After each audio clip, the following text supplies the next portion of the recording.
as little caffeine as you want and need. I'm always in need of more caffeine, so, but this is energizing. So we're starting back up. The way this will go is I'll talk a bit, then you'll talk a bit at your tables with each other. There'll be some journaling and prompts as well for your own questions and reflections. We'll do that for a while. There'll be more discussion, lunch break, come back, similar pattern, and we'll end again in a chance to talk in a circle. Everything in this time will inherently be incomplete. So we're only here for a little bit of time ultimately, and but I appreciate getting to do any of it that we get to do. The recording is now on. Individual table conversations will not be picked up. Is that right? Will not be picked up in the recording. So that's just for what I'm saying or what any of us are saying from the front and for the slides. So before the recording started, we set the stage and introduced ourselves and set some intentionalities for the day. That's in the past, but you all have heard it. So the slide is still up, though, that just is the things we're going to start with include issues, the vulnerabilities and risks in ways of discussing racism and anti-Semitism. So we'll then engage with kind of diving deeper into the natures of racism and anti-Semitism and intersections and ways and reasons to engage with it in a racial justice context. And then examine ways and unpack narratives and frameworks for Holocaust and genocide studies education. That'll be after lunch. So I'm compelled by, and I'm starting our time off with the idea of risk as a framing for this discussion, risk and vulnerability. There are a lot of reasons to think that I am coming at this with the thought of risk in the conversation. First is for folks working with and issues and dealing with oppression and issues of historical and contemporary issues of oppression and trauma, there is the internal and there's risk internally of how that can feel for us, how that can hurt us over time, ways of needing to process our own engagement with ours and others' traumas and experiences. And so there is that risk to the work. As we said earlier, please, to that end, stay checked in with yourself. If you need to connect with Marjorie or Evelyn in the back, or Mary, or Joe and George, or me, we can also find ways to check in with each other as well, if things come up. But there's also there's a risk in teaching. When I think of this work and when I think of inclusion, diversity, equity, access work, I think of it in terms of teaching and learning, as in something that happens over time through relationship and connection and conversation. And there are power relations in education work that can sometimes surprise folks or not necessarily get addressed. So just out of curiosity, I am someone who has said, I am not a math person. Has anyone else ever heard someone say that about themselves? Maybe we are not math people. Maybe there are other not math people in the room, right? Some people are. So what if I had had a different math education experience at a specific formative year? Maybe that would have set me differently in my feeling about whether I can do math. Because what does it mean to not be a math person? I also know of people who have had, without details and with a lot of range of experiences, negative experiences in a teaching and learning context on inclusion, diversity, equity, access, on oppression and racism. And so if someone has a bad math education experience and they become not a math person, the risk of a bad DEI experience is I'm not an anti-racism person. It's a very coarse parallel, but the risks of the work of teaching and learning are there in this time and in a lot of our work. So that's one thing that's there consistently in my mind in the work I do. And of course, even in the time I spent in Circle just with a third of you, we're coming from a lot of different contexts, politically, legally, geographically, as well as plenty of other demographic contexts. So there are different risks in political and legal resistance to different kinds of work that we do in different contexts, different states, different cities, different municipalities. So know that there are different political circumstances in which racism, homophobia, anti-Semitism, transphobia, that cannot legally, or that there is legal pressure to not discuss any of these given topics in different contexts. So that is another, so there are those also systemic, institutional, legislative risks in any of the work that we do. It can feel so fraught at times that it can be hard to do, for any of those reasons. So I just want to start and set it there for a moment and invite you all to just think for 2 minutes to yourselves of this question of risk. So what is risk bringing up for you? It doesn't have to be something I talked about. You don't have to agree with anything I said. It can be something I didn't or failed to talk about that is live for you. But what is risk bringing up for you?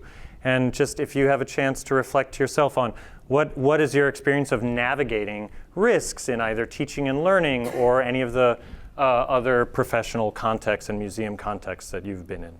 So I'll put 2 minutes on the clock and invite you all to have that time to think and write if you're a journaling people to write. If you're not a journaling person, I apologize.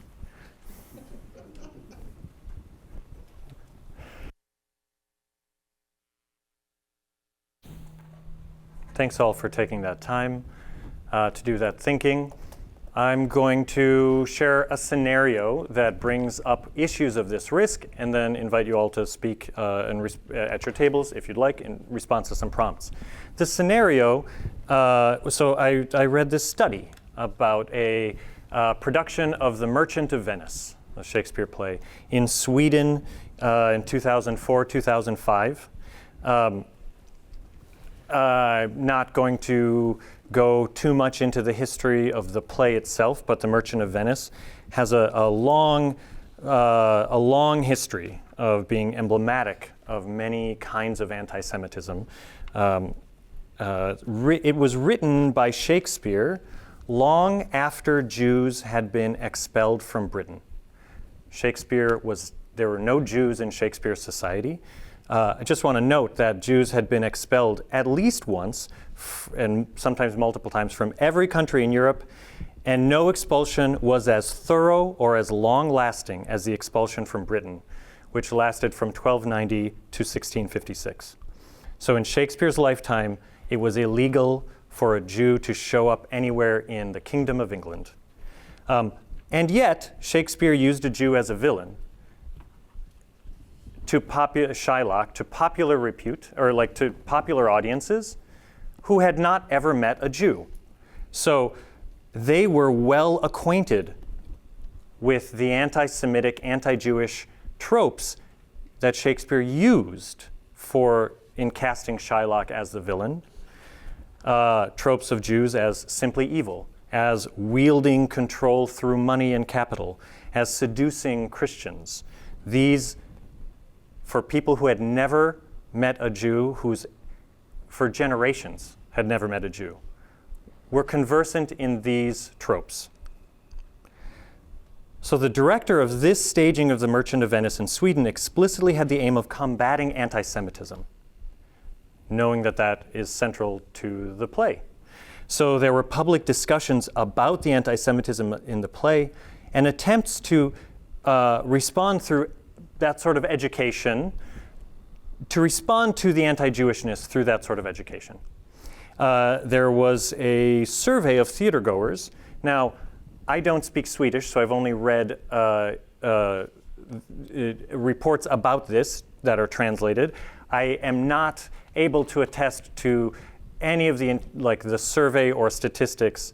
The notes of this that and we'll send out resources and references and citations. But a note is that theatergoers were randomly surveyed before and after the production to gauge, among the things they were asked, was it to gauge whether and how their perceptions, theatergoers in 2004-2005 in Sweden, whether their perceptions on Jews and anti-Semitism would change before and after viewing the play. A play that was specifically cast as to educate against anti-Semitism. And for some, their viewpoints did change, and nearly a quarter of the respondents who were surveyed were more likely to endorse anti-Semitic viewpoints following this play than they were going in. According to the report I've read, that shift towards more strong anti-Jewishness was particularly extreme among the younger theater goers, 20 and below in this context, according to what I've read. So this is not to say don't ever play or show the Merchant of Venice, but what this is a really difficult challenge of when the work of trying to do anti-oppression work can backfire, or this aspect of the risks of outcomes that are unforeseen.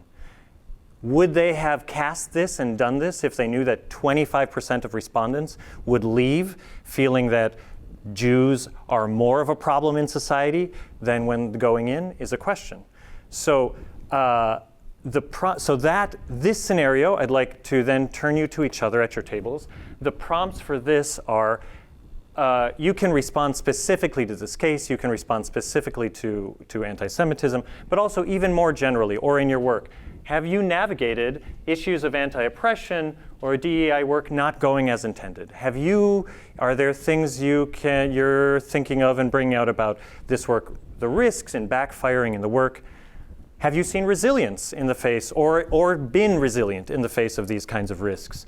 And maybe how does that resilience manifest? What I'm going to invite you to do is first at your tables, we'll give about 5 minutes of talking time. First, if you can just each talk, like go around the table and each talk, and then after you've each gone at once, it's a free-form conversation. So the point of that is to make sure that each of you has a chance to have your voice be in the space. You can always pass. And then after that, the conversation will flow organically. So we'll start with one of you beginning, you'll pass it to the left, and then free-form conversation.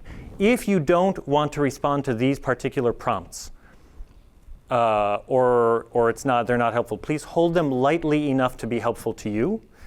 And if they are if their specificity is helpful to you, please respond to them specifically to make this meaningful to you and how it works for you. So, does that work for folks? We're good? Okay. You can start. How about this? Start with someone who is closer to that end or corner of the room. Go around once, and then free-form conversation. So I'm going to turn my mic off and let you all talk. I'll draw your attention back to me.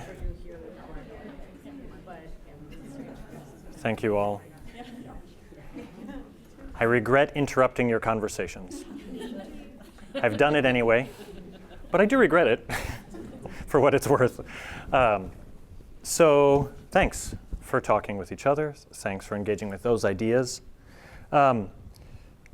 Okay, so the Merchant of Venice, as a situation, as an example, it's one thing, because it's possible that even a well-intentioned performance with educational content centered on actually what is centuries-old anti-Semitism, maybe it can't actually be expected to counteract the point of the Merchant of Venice, which was to enact anti-Semitism.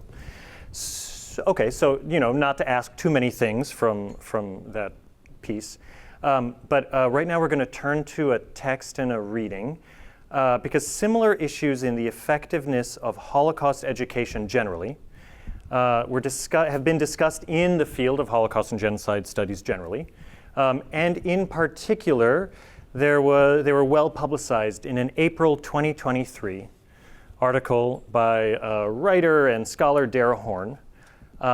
Dara Horn researched educational approaches to Holocaust education and studies in K-12 settings, both using research both here and in the UK, and in museums.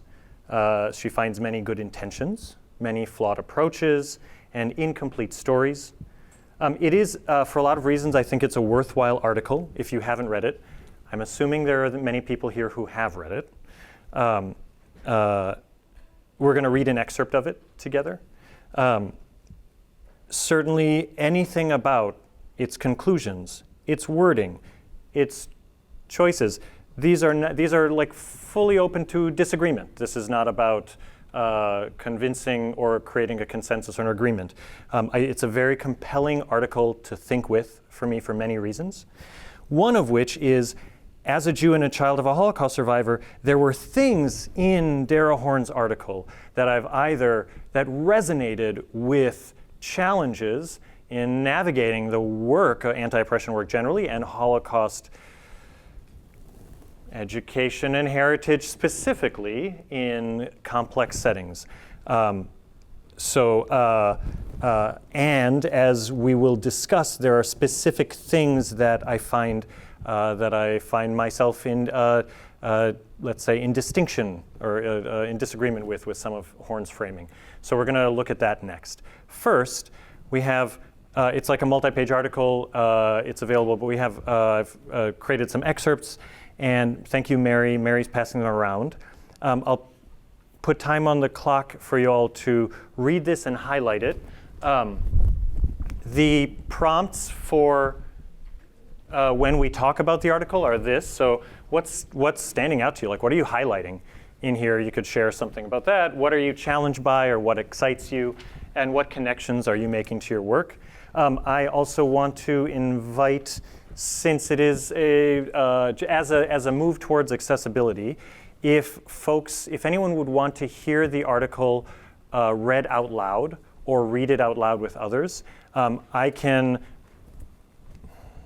go in the hallway, and anyone who wants to come out there and either take turns reading out loud or just hear me read it out loud will go do that. And so if you're someone who, and for any reason, doesn't matter the reason, if that works for you accessibility-wise, we'll do that. If not, we'll come back in 10 minutes, and hopefully that is ample time.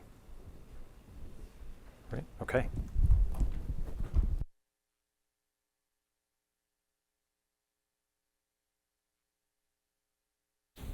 But hopefully this is good, and we can reconvene.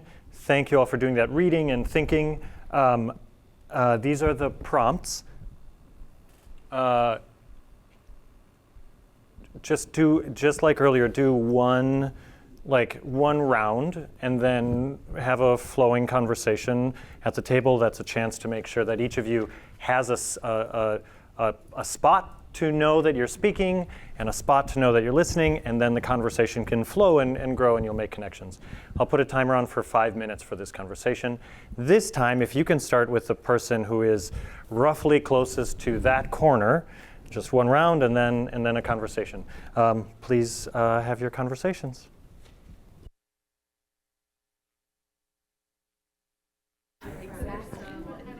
Folks, I have to do the deed of interrupting you.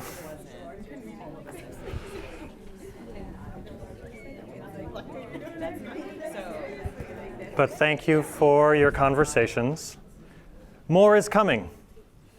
But I'm going to add a couple ideas and make some connections, hopefully. And you'll talk again in a little bit. I mentioned earlier, so Dara Horn's article, thanks for reading these excerpts from it, there's a lot of ways in which it resonates for me as someone who has experienced anti-Semitism and Holocaust denial. As a child, as an adult, and also there are things in this article that are resonant for me as someone who works in inclusion, diversity, equity, and access. Because I have seen, I have heard of, I have caused, I have experienced harm that comes from well-intentioned anti-oppression work.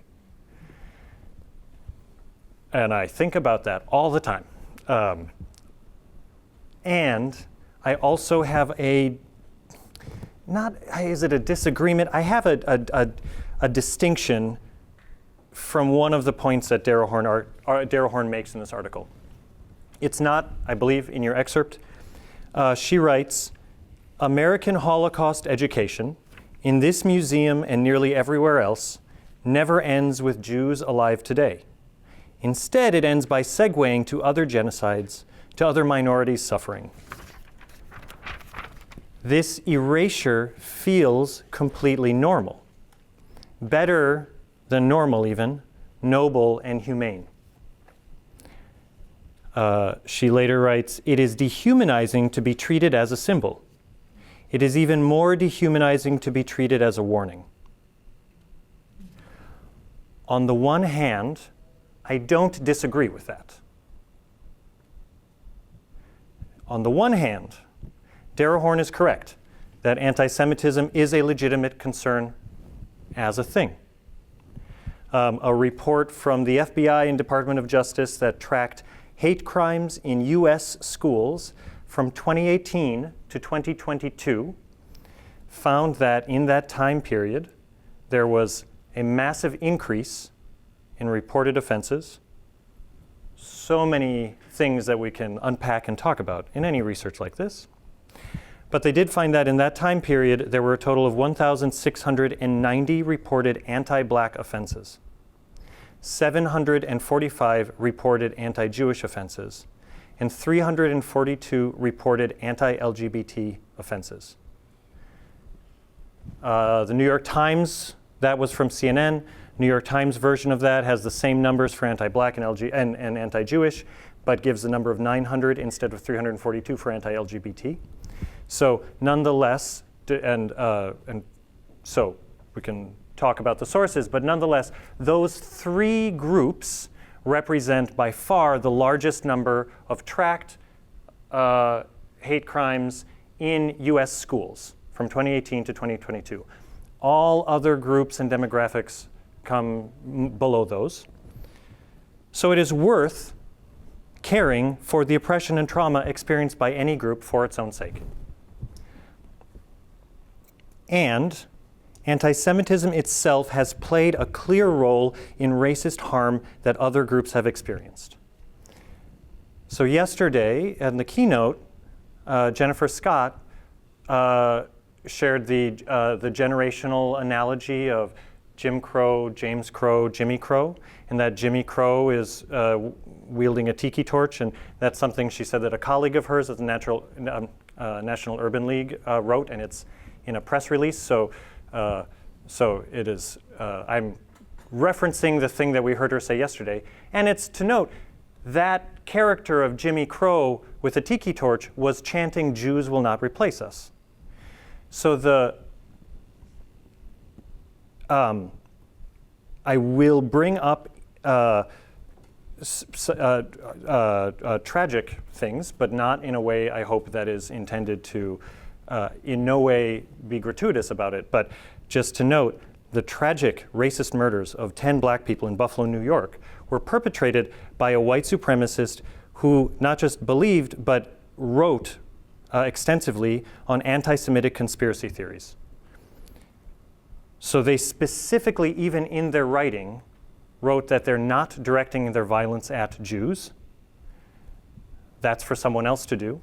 They're specifically going out and harming and murdering Black people.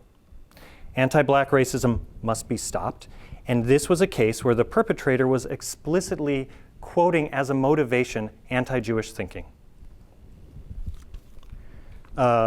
Joseph Gerdes, who is a sociologist at the University of Minnesota, discussed his research into the change in normalization of Islamophobia in the United States following September 11th. And he wrote that anti-Semitism in conversation had a normalcy before then, and Islamophobia became much more normalized in United States, in media, and in conversation following 9/11. His research also showed that those surveyed who expressed anti-Semitic viewpoints were far more extreme in the other forms of racism and oppressive viewpoints that they were surveyed as. And so another example that is not about death, Henry Ford, widely publicized racist and anti-Semite, also a guy who made cars.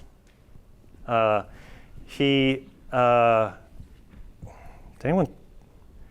anyone do square dancing in school? Do you know that square dancing is in the school curriculum because Henry Ford specifically said that Jews are using black music to destroy white society, and so he's putting in square dancing in the curriculum to counteract the Jewish and black menace in society. I learned square dancing when I was in school.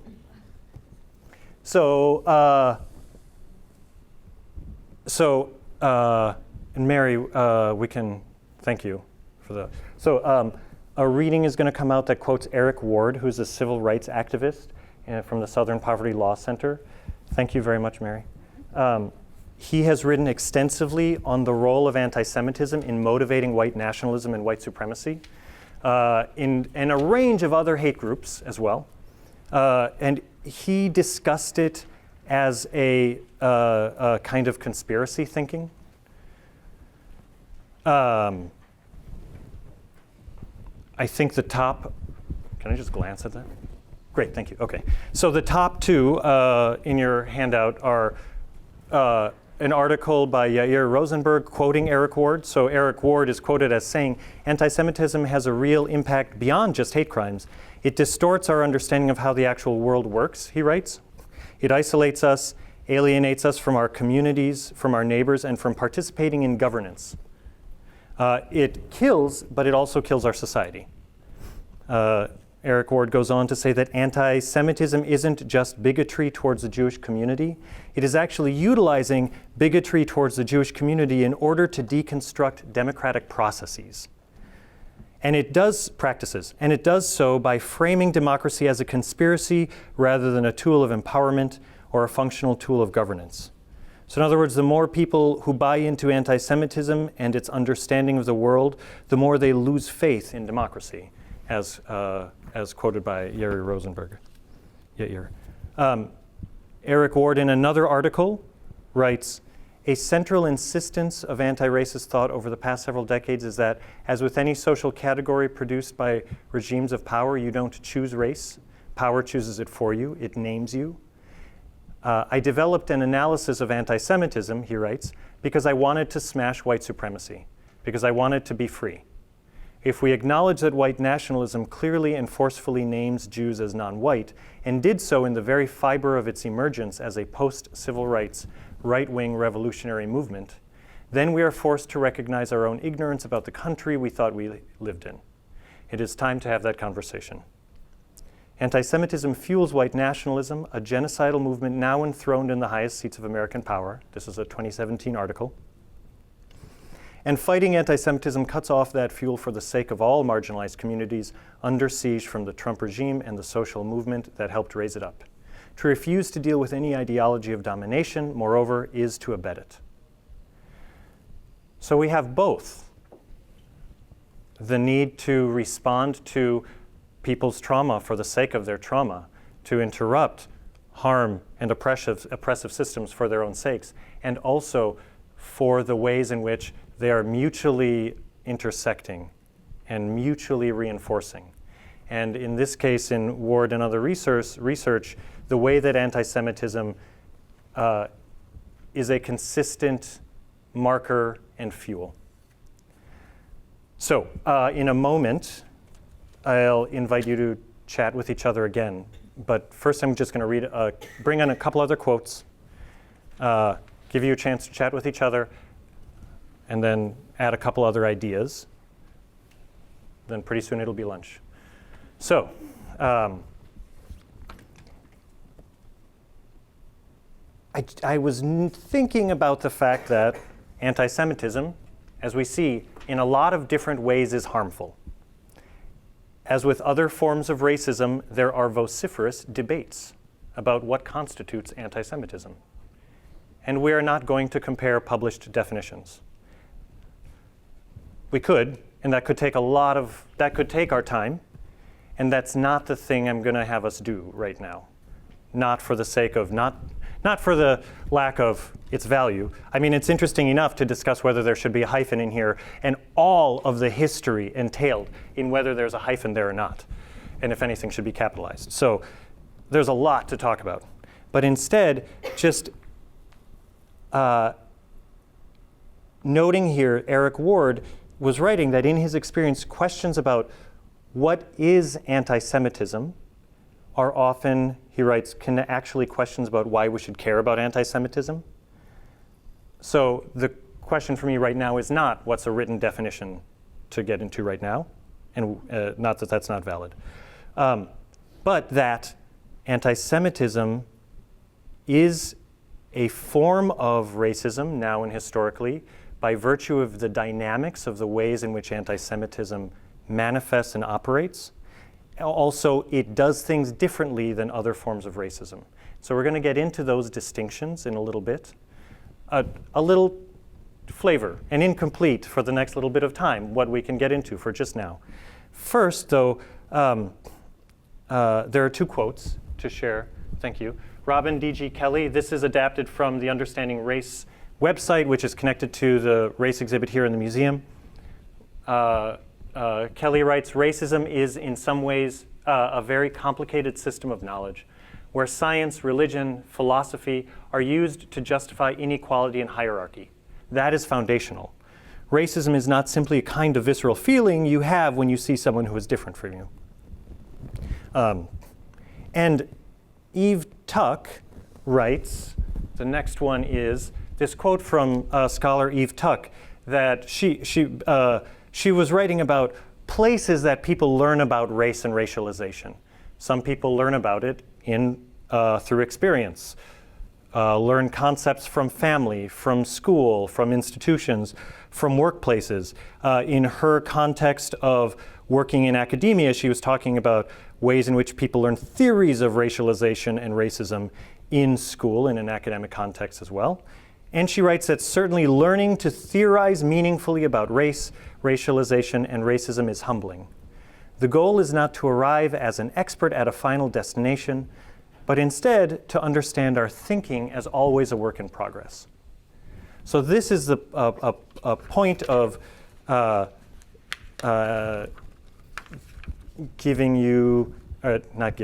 setting 2 minutes on the clock as a chance for you all to reflect on the following two prompts. Sorry.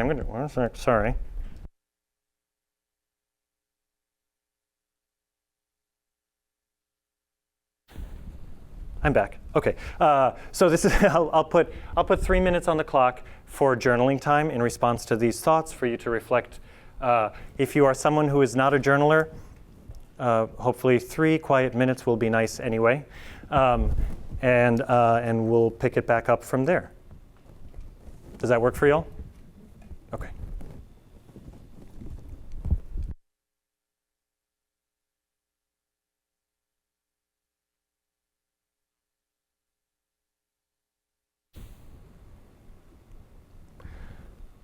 Thanks for that time, for taking that time.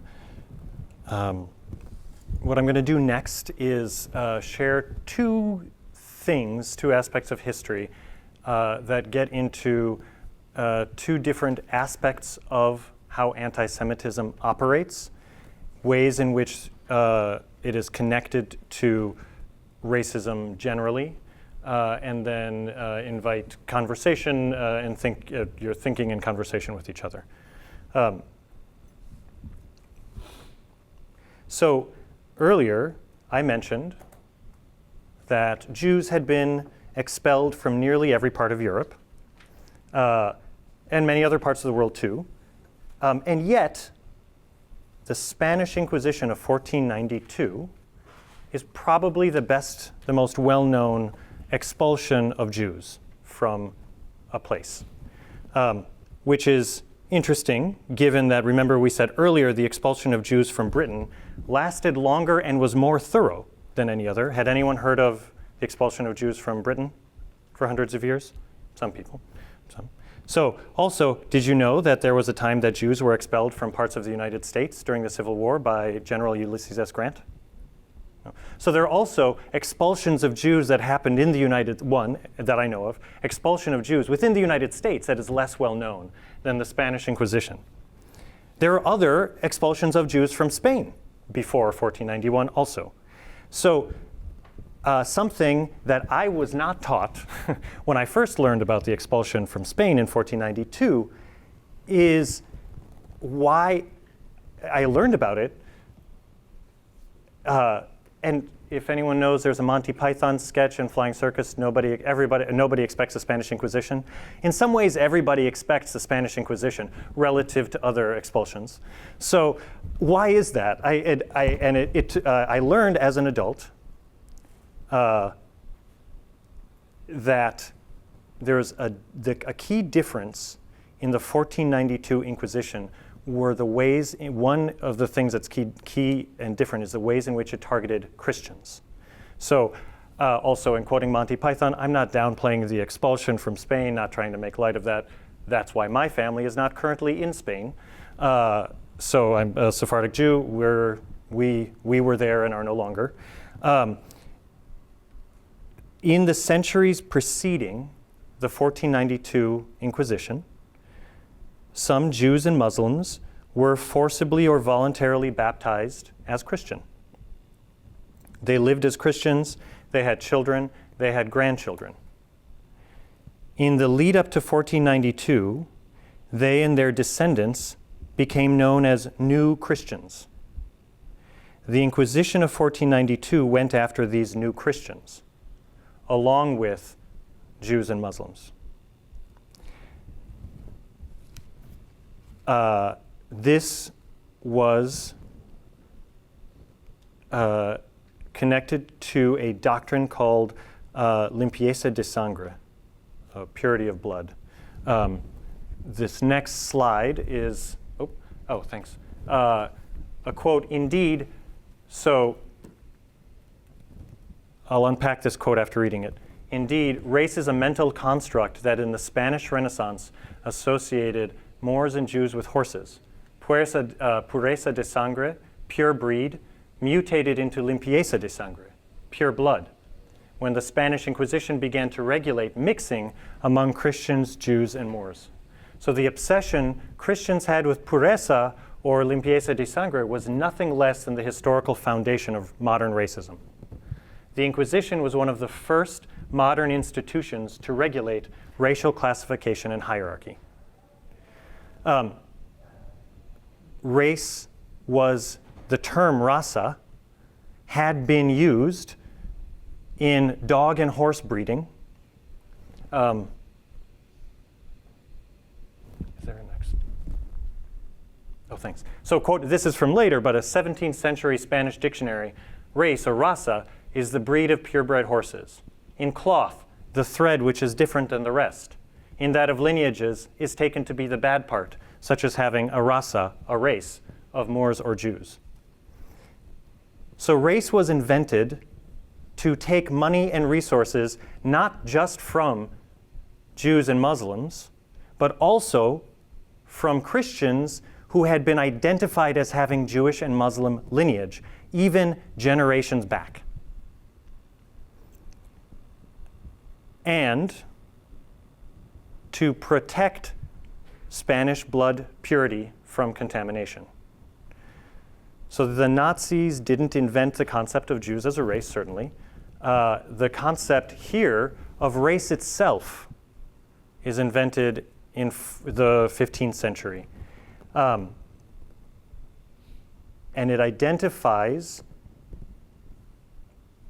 Jews and Muslims and Christians who had Jewish and Muslim ancestors as a different human lineage.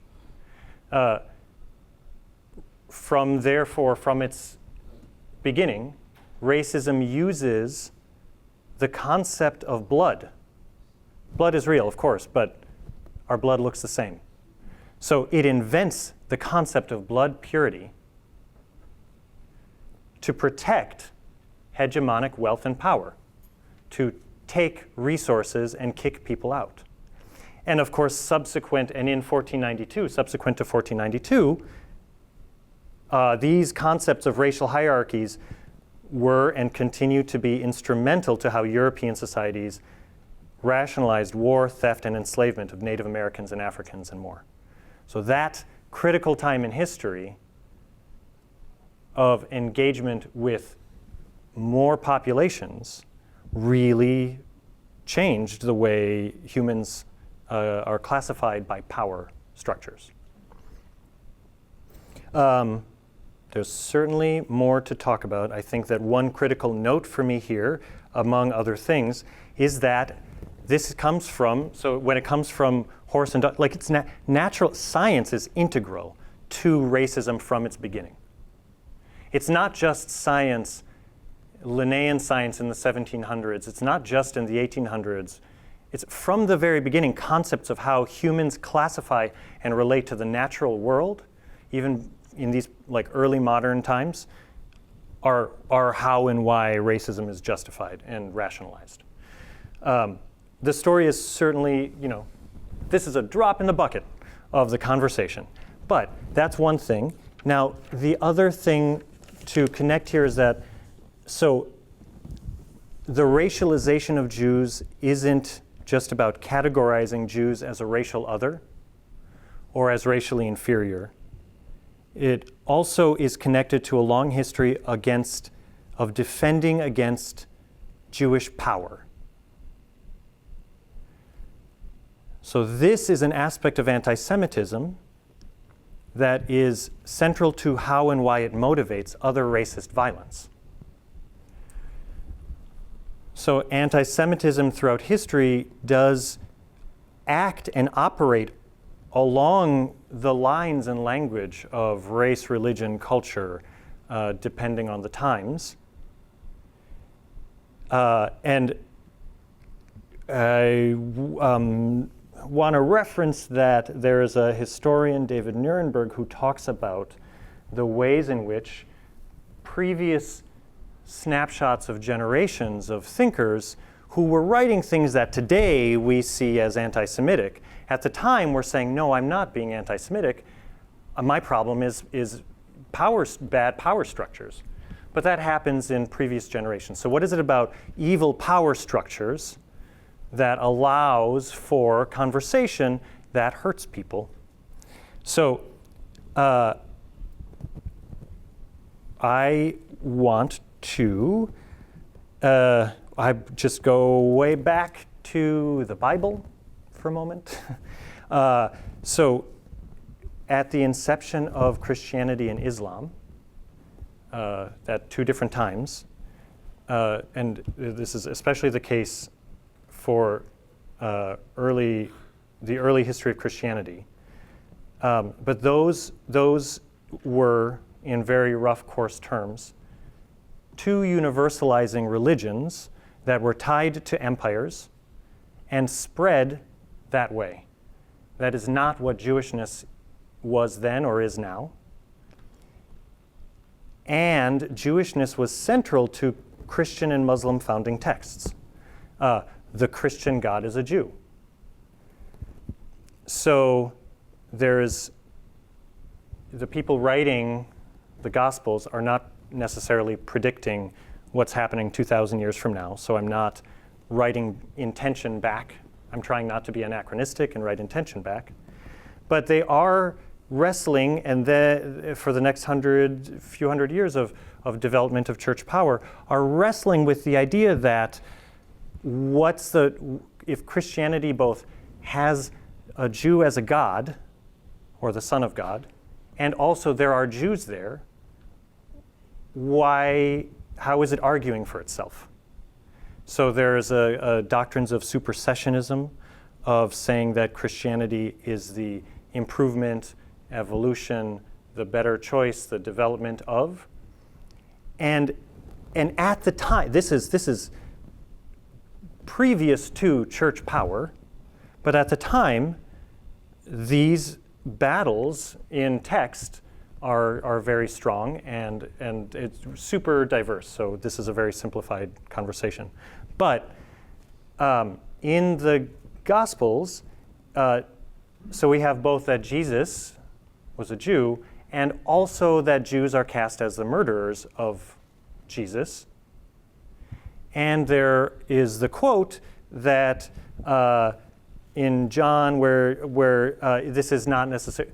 There's a quote in John in chapter 8 where Jesus is interpreted often, and it is propagated as Jesus saying to his own Jewish followers that they are the lineage of Satan. So there's language that is contextual at the time and becomes part of much larger systems of power and structures of power. The reason I'm not trying to the point is not to cherry pick like the less positive things from an ancient text. That's not the point. The reason I'm mentioning those things in particular is to draw out this tension that's foundational in Christian text of the relationship between Jews and Jewishness, both theologically and in power relations. The reason that then connects to later conversations of anti-Semitism and race is because in the centuries after the Christian Bible, that association of Jews with evil, as Christianity spreads, there's this thing that there aren't that many Jews in the world now, and there are far fewer then. So there weren't Jews to spar with, and that development of that argument among groups of early Christians and Jews was no longer the case a couple hundred years later. The move of identifying the Jew as a lineage of Satan becomes symbolic and as a metaphor for evil. And the word Judaism is not a Jewish word. It is a Christian word that was invented to mean when people become like Jews and become more villainous. Centuries later, post-European Enlightenment, some Jews use the word Judaism to describe themselves, but that did not happen for the first many centuries of the word Judaism and Judaizing. So Jewishness became a symbol especially because there weren't many Jews around. But they're in the stories, and they're integral to the texts and to the what's inherited. And this is part of how folks are learning, children and families are learning how to behave and teach each other. The reason that the specific relevance of Judaizing comes in here is because as a symbol of evil, it's not limited to who is a Jew in their body. It's gets applied to who is being kind of cast as the like ultimate outgroup.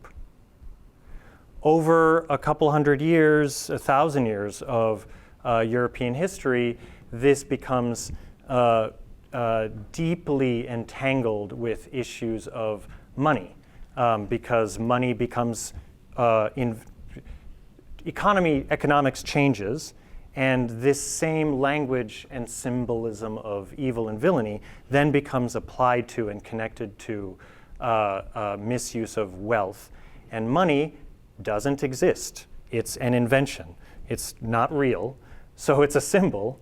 But because of that, and yet it still has power, there's a strong connection there between the idea that power and evil and money and Jews become intertwined and inextricable.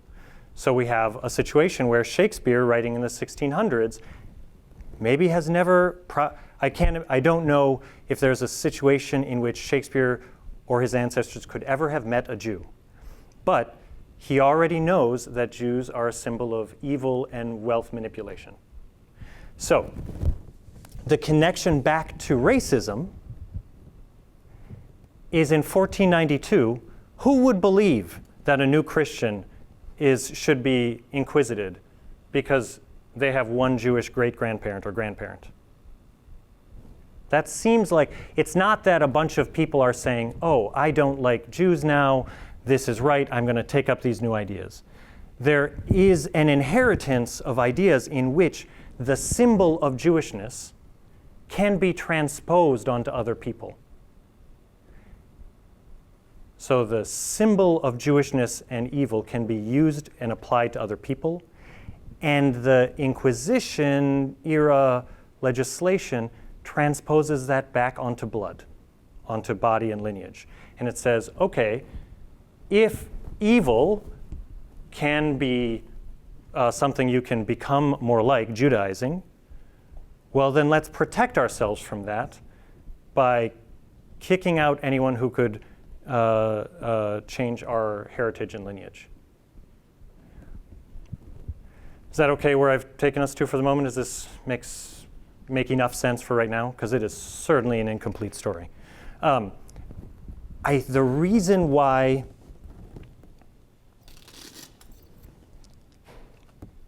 I didn't stop at Dara Horn's article, the reason why I didn't stop at Eric Ward's writing, the reason why I didn't stop at the FBI crime statistics is because I think that this dynamic of how humanization and dehumanization and how evil and good are conceived of, the dynamics of this happening and its inextricability from racism throughout its history is really compelling to me as a way to identify and disrupt racist dynamics and racist harm. And this is head work, but that's partially because the stories and the symbols and the metaphors are in our heads and then connect to policy, they connect to housing, they connect to schooling. So so that's why I've brought us here. Now, this becomes contextualized in a lot of different places. So this symbol of evil that crops up, just to connect it, in Soviet Russia, Jews were anti-communist, evil capitalists. But in capitalist context, Jews are evil anti-capitalist communists. Those don't sit next to each other easily. So white nationalism says that we, along the lines of purity of blood, we're an Oriental race that is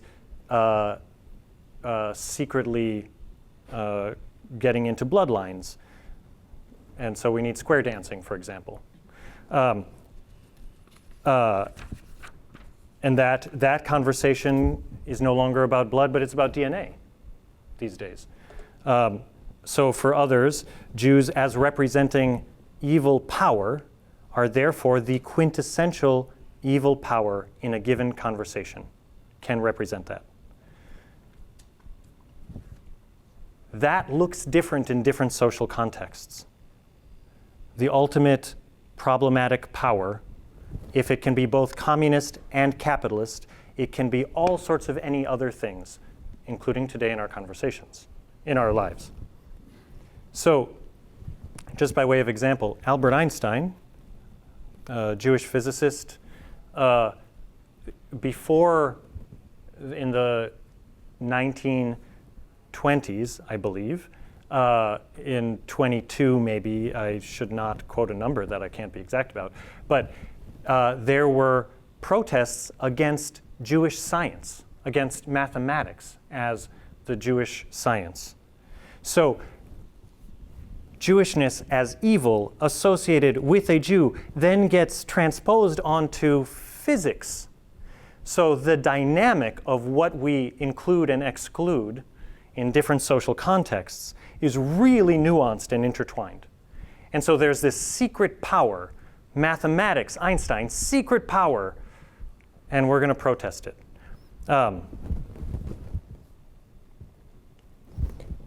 Symbol and story in these ways are relevant to anti-black racism, to homophobia, to ableism, the ways in xenophobia, Islamophobia.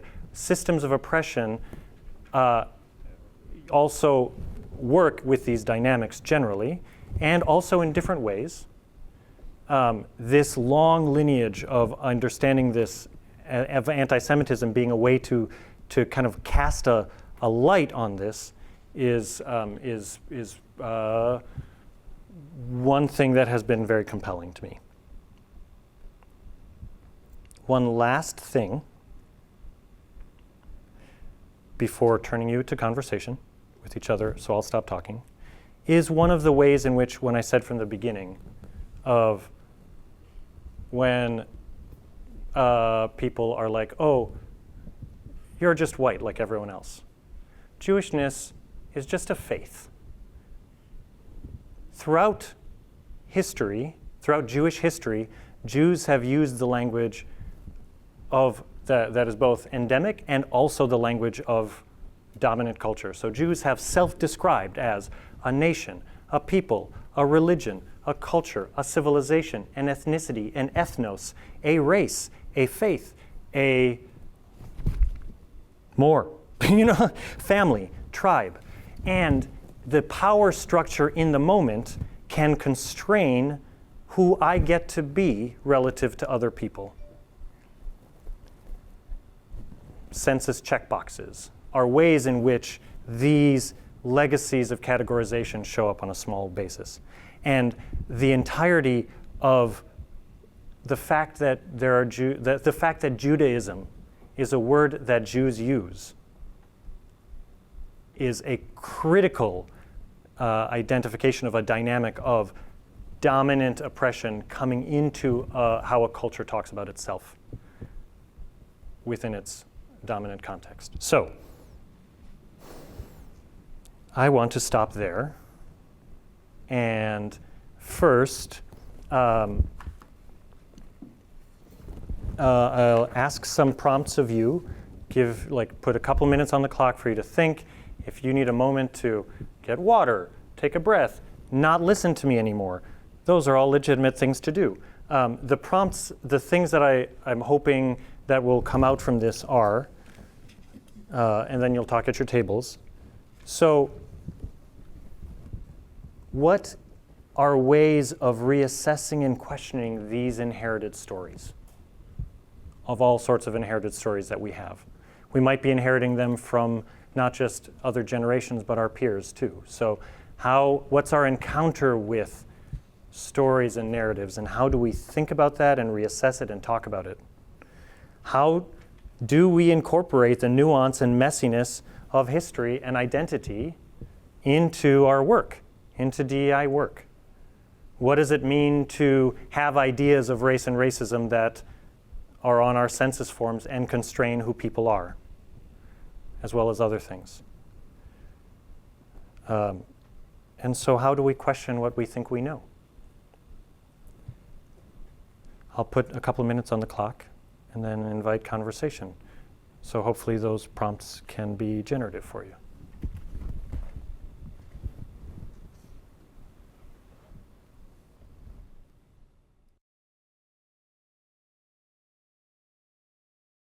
Okay, well, thank you everyone, and welcome to the afternoon session. My name is Joe Eggers again. I'm the interim director of the Center for Holocaust and Genocide Studies at the University of Minnesota. And to place myself here, I'm also the task force leader for the state's newly created implementation task force for Holocaust, Indigenous Peoples Genocide, and other genocides legislation. So whatever that actually means, we're figuring that out. But education is something that we've been working on for a long time. George and I have been working on workshops and having conversations about Holocaust and genocide education now for several years. I think this is our 400th workshop session, sure. I think. And so we have, I think, a very less formal style, a lot more conversation. But before we get started, I'll let George introduce himself again. Yeah, so I'm George Delbo, again, for folks. I am currently a high school teacher in rural south central Wisconsin. I'm in my 19th year teaching, and I do a lot of work outside of teaching as well. So I wrote or co-wrote the mandate for Minnesota. I also co-wrote all of the language for the new standards that relate to genocide, the Holocaust. And I'm also doing very similar work in Wisconsin around Holocaust and genocide education. And my particular interest is in looking at indigenous genocide education, but I'll talk more about that. And so we're super excited to be here and talk to you all. Yeah, all right. So just to talk a little bit about questions that guide my work, but really our work. I think I'll kind of start this and Joe will add in as we go. But this question at the top really is what has guided a lot of my work and thinking around genocide. And so really it's can social studies. And again, that's the context I come from. But really I think about public schooling. And I think it's important, and maybe we'll get into this later, to differentiate between schooling and education. So we've been using the word education quite a bit, and I'll probably use both and sometimes interchangeably, but I think maybe there's a point to pause and think about the difference between, formal public schooling and then just education. And I'm sure museum folks that are in, I've heard some people say informal education probably think more about this than maybe I do as a teacher in some ways. But really, can social studies or public school function both as and for social justice in settler colonial nation states such as the United States and Canada and others? Most of my work is rooted in North America, hence the references. And then I think Sandy Grandy's question of can democracy be built upon the bloody soils of genocide is also something that I think quite a bit about in my work. And so I operate from two assumptions. And the first we'll talk about at length, and then the second we'll get into but after that. But the first is that the United States is a settler colonial nation state. And I imagine most folks in the room have talked quite a bit about settler colonialism in the last few years. For us, though, we'd like to just provide a little bit of maybe a definition or a framework to help us kind of think about settler colonialism before we turn it into a conversation. When I think about settler colonialism and talk about this with adults, teachers, in teacher training programs, when I talk about it in my own high school classes, I often use a triangle like this. This isn't wholly my work. I've borrowed quite a bit from Eve Tuck, who we had a quote from earlier that Demetrius introduced us to. And so this really builds on a lot of Eve Tuck's work. But we can think about settler colonialism in the United States as a triangle like this. And we can put at the top the notion of settler. We could put at one side of this triangle the notion of slave, and then the other, the idea of Indian. And I think it's important, and I'll talk about this in just a moment, that these aren't identities, or often they're not, though we might talk about them sometimes as identities, maybe a better word would be technologies of the settler colonial state. If we talk about the role of this settler technology, it is to settle on stolen land, and then to create the laws and the structures that allow stealing this land to become legal. And so to create these structures that legalize their existence on stolen land. And we often in the United States, but in other settler colonial contexts as well, associate this top of the triangle with whiteness. If we talk about the other sides of the triangle just briefly, we can talk about the notion of Indian. The Indian is removed from the land in various ways and forms, and this is where we might use the word genocide. Often termed savages, or indeed much, much worse. And we often think about this side of the triangle with the notion of erasure. And of course, maybe the idea of Indianness, whatever that might mean, right, akin to whiteness or blackness. If we talk about the other side and this technology of slave, Often we think of held in bondage. We can think of, slavery to segregation to the current prison system as it exists in the United States, and moments in between as well. And we think about bodies that are valued for work, but not minds, right?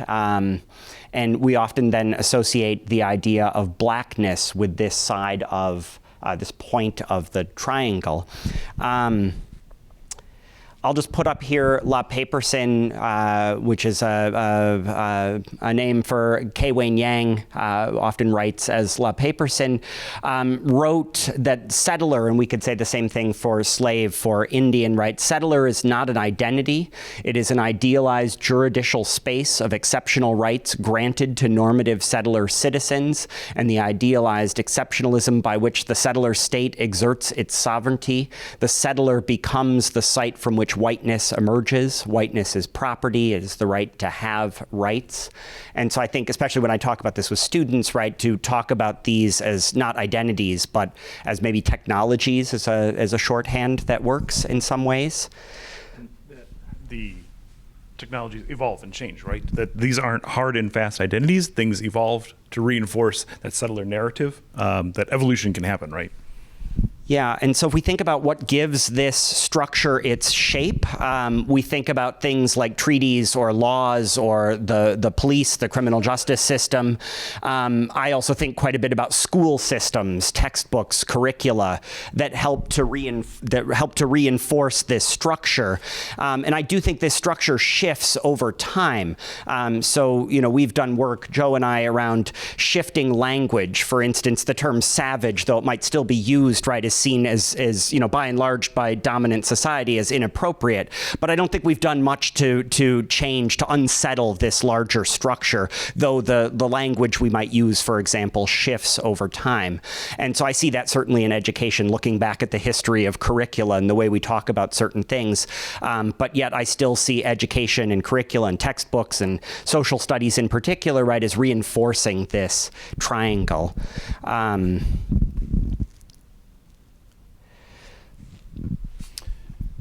So I think one of the things we're really interested in is having a conversation, I think, as a large group. How has your institutions, your respective institutions, maybe discussed this idea of settler colonialism? Have you not? Where are you? Because I think there's a lot of value in us having a group conversation and seeing where people are at or where our institutions are at. George and I both come from settler colonial institutions. The university certainly is a settler colonial institution. This is, I know, a discourse within museum studies, but I'm curious if we can maybe share for a little bit, if anyone's willing, about your respective institutions' conversations.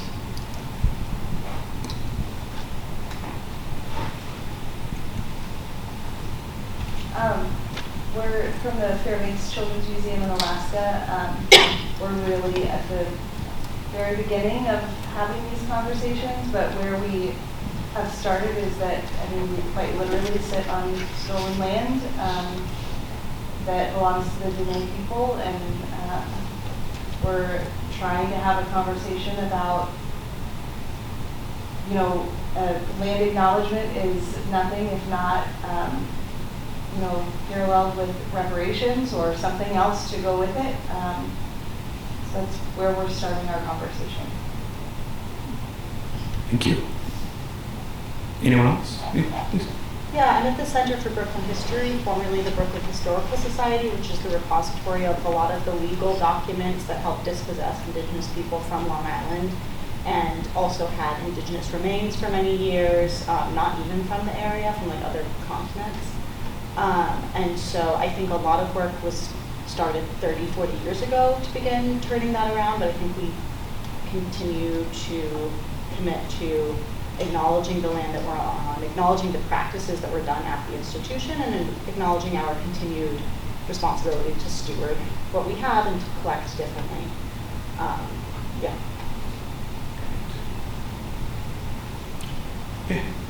I'm from the White River Valley Museum in Auburn, which is just outside of Seattle, Washington. Our institution is a local history museum that serves a relatively small geographic area. And it was founded, like many Western museums, as an explicitly pioneer museum with folks who came together first in the 50s and ultimately built their institution in the 70s on the eve of the bicentennial and everything that went around that. So it's really been a 25 to 30-year project to remove ourselves from being just a pioneer museum and to actively collect from our community outside of those initial settler colonists, which now takes the form of like just explicitly using that language and teaching our community and our visitors what that word means to say settler colonist as opposed to saying pioneer or just settler. So it's baked into our bones, into our founding collections. Great. Well, I think one of the values of a workshop like this in the next 3 days is this understanding and acknowledgement that we're all sort of exploring this together and growing together, and that none of our institutions are alone. So I thank you everyone for sharing. I think that's really helpful. So the other assumption that I make in my work, so first is that the United States is a settler colonial nation state. And so I take that as a premise and move from there. The second is that education or schooling is a settler institution. And I often use this image, I'm sure folks are familiar with it, right, as kind of shorthand to explain this to students and, again, teachers who, mostly I'm speaking to teachers. And I won't unpack it completely, right? But we see the figure of Columbia with the star of empire, moving across the landscape from east to west, bringing waves of settlers, technology, lightness, right? The light of civilization. I often ask my students, what's the book that Columbia is holding? And I guess I'll ask all of you. Guesses?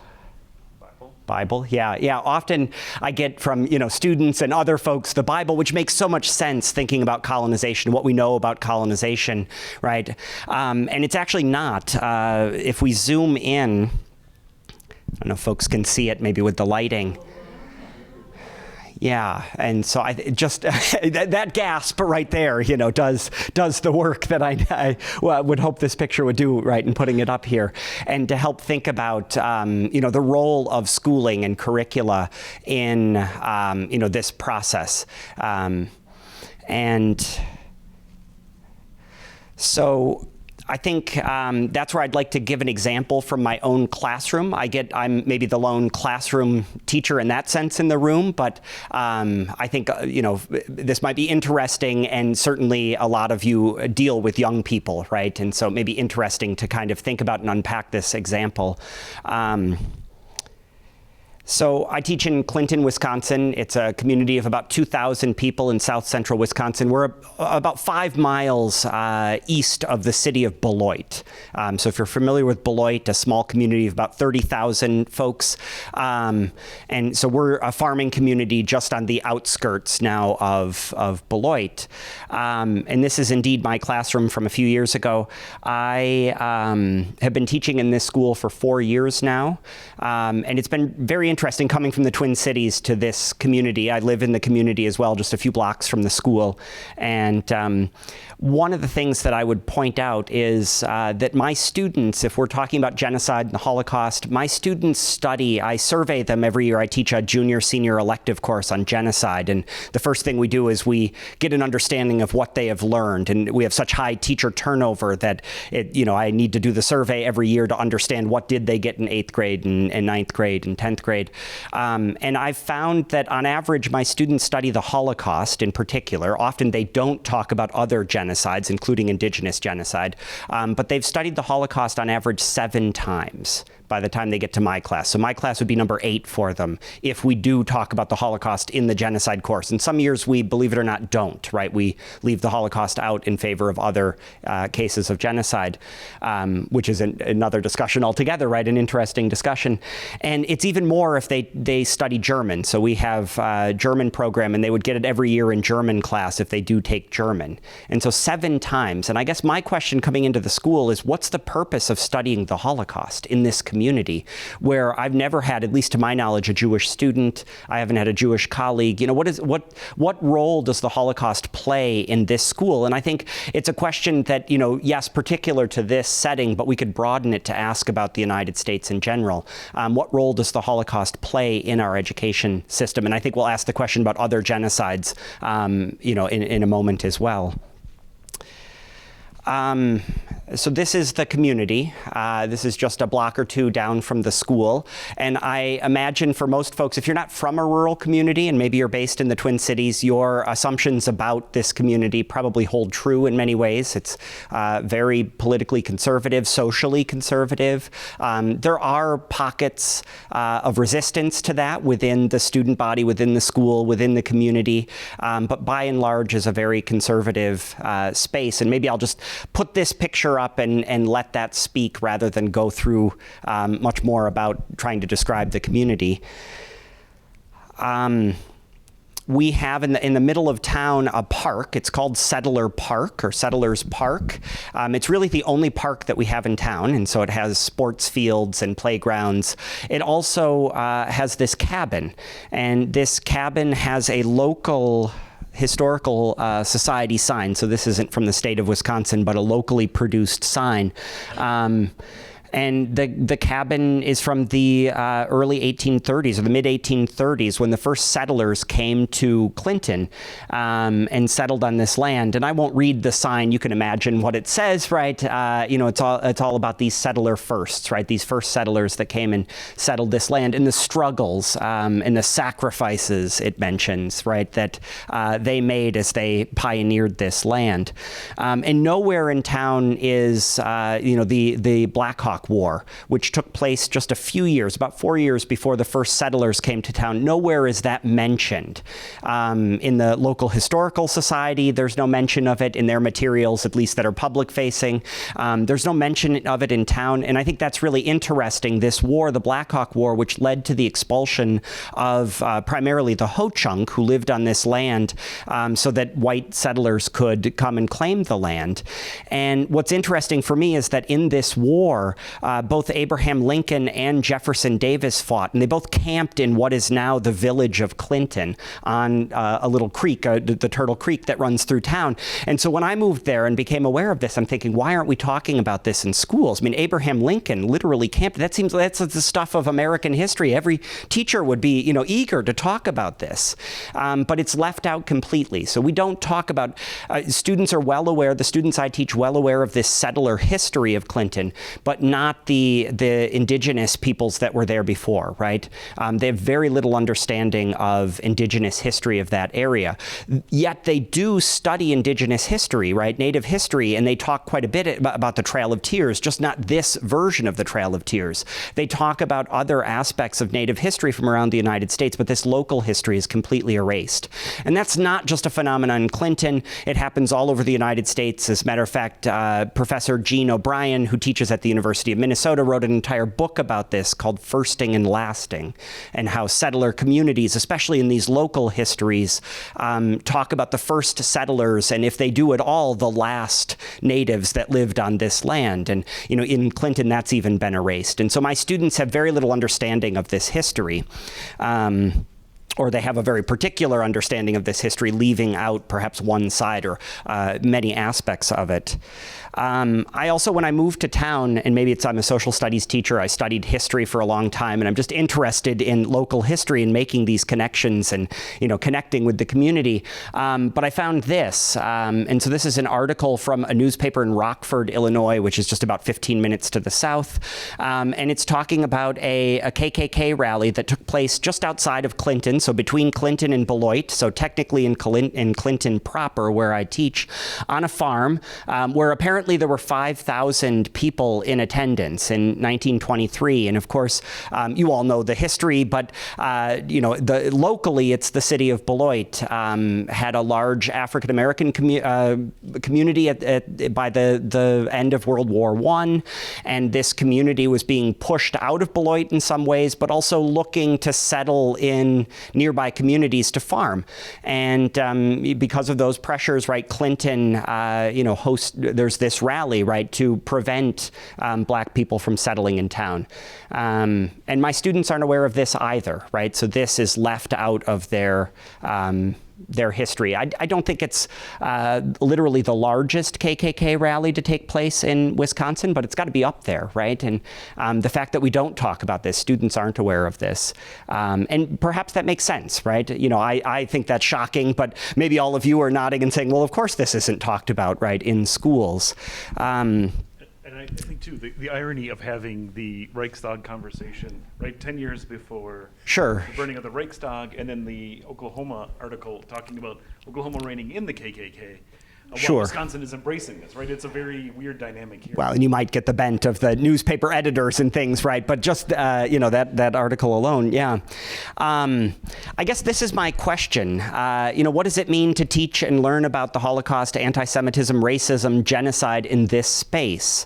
What does it mean as a teacher that I've stepped into this and I'm being asked by my administration to teach a course on genocide? They were very eager for this, right? That, I have a background and an expertise, and I'm coming in as Dr. Delbo, and we'd love to have you teach this course on genocide. And I don't think anybody in my administration imagined that I'd be talking about black genocide or native genocide, indigenous genocide in this course, that the course would largely be what most of these courses are, half the time spent on the Holocaust and the other half spent kind of loosely on other, so-called other genocides, Rwanda, Bosnia, instances of genocide where we can, talk about the role of the United States, but kind of vaguely, right, and move on. And so I don't know. I think this is a question that I still think about on a daily basis as I teach this course. I mean, obviously not today, but tomorrow when I return, right? And so I guess I should say, and I should have said this before, putting these up very dramatically on the screen, and Demetrius said that we wouldn't be showing any images, and I'll say this will be the extent, right? But I do want to recognize that these are anti-Semitic symbols, right? Hate speech.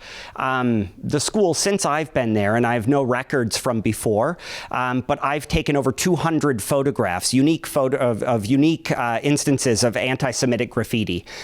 We do get some other anti-Black and anti-LGBTQ graffiti that is, present in the bathrooms at times or classrooms. But often the graffiti that we see is anti-Semitic swastikas, right, are carved in the bathroom. Students use the term Jew in the hallways to label one another in very derogatory ways. But I mean, this is what we mostly see, or I mostly see. And when this was happening when I started in the school, I think I brought it to the attention of the administration. In talking with colleagues, I think this always existed in the school, but perhaps has gotten worse in the last 5 or so years, right? Reports suggest that anti-Semitism has gotten worse in schools across the country. And my administration came to me and was rightly concerned about this and asking, how do we deal with this? And I think the assumption from my administrators was Holocaust education, right? And the Dara Horn article talks about this, that often our response to anti-Semitism is more Holocaust education. And I played along with this, right? And so in my classes, I did talk about the Holocaust, and I talked about Nazi anti-Semitism. I talked about historical anti-Semitism. I tried to connect this as best I could to contemporary anti-Semitism, but yet the swastikas kept appearing in the bathrooms. They still keep appearing in the bathrooms. And I began to think about, is Holocaust education really the answer for what we're seeing? Especially when this is the view from, I had a student teacher a few years ago, and so the student teacher is teaching in the front of the room. I happen to be sitting at my desk in the back of the room, which I don't typically do as a teacher, but here I have this opportunity to sit and I'm observing the student teacher in a way, but also looking at the students in the class who, I'm aware of because I see them every day and aware of what they're wearing and the symbols that they carry on their water bottles and things like that. But I think this, just struck me, where I had to take the picture. And so, of course, you see the you see the flag, right? The Blue Lives Matter, thin blue line sweatshirts and T-shirts that were still incredibly popular with my students. As a matter of fact, we have staff that wear them as well, right, in this rural community. And then a student that you almost don't notice in the front, but is wearing a Luftwaffe sweatshirt, which of course is the term for the German Air Force. It's the term for the German Air Force today, but it's also the term for the German Air Force in Nazi Germany. And yeah, I mean, I didn't ask this student, why they were wearing this sweatshirt, and I wish I had, but, maybe I will at some point find them. They've graduated, but, and so I guess this is, part of the larger context. So yes, these swastikas are appearing, but they're also appearing within this larger context of, I guess I'll just say it, hate. And so for me as a teacher trying to think about what do I do, right? Is Holocaust education the answer to addressing the swastikas perhaps, but will it address, is it too much to ask that the Holocaust address things like this? And so I guess, these questions, what does it mean to teach and learn about the Holocaust, anti-Semitism, and racism and genocide in a settler colonial nation state or a settler space? Maybe I'd label Clinton, Wisconsin in my classroom a settler space. I think we often throw out the line, right, all teaching and learning take place on indigenous land. I think most teaching and learning in the United States take place in settler spaces. Certainly my classroom, one of them. And how can we understand and teach and learn about expressions of anti-Semitism within this larger context of white supremacy? And maybe I'll pause here and give folks a chance to talk about any of this with the others at your table. Kind of do what Demetrius did and put a clock on it of just a few minutes, give folks a chance to talk and think through some of this, and then we can come back together.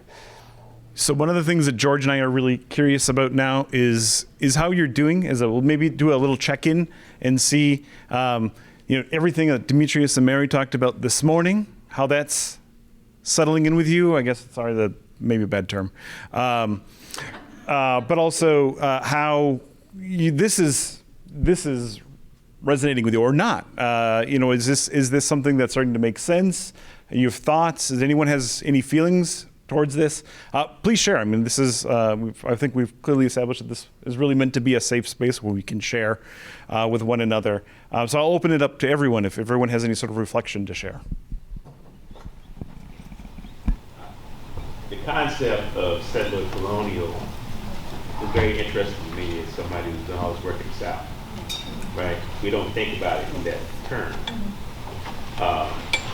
But it makes a lot of sense to think about all of those things in the term as far as the motion. So I'm dealing with a 19th century story around the Civil War.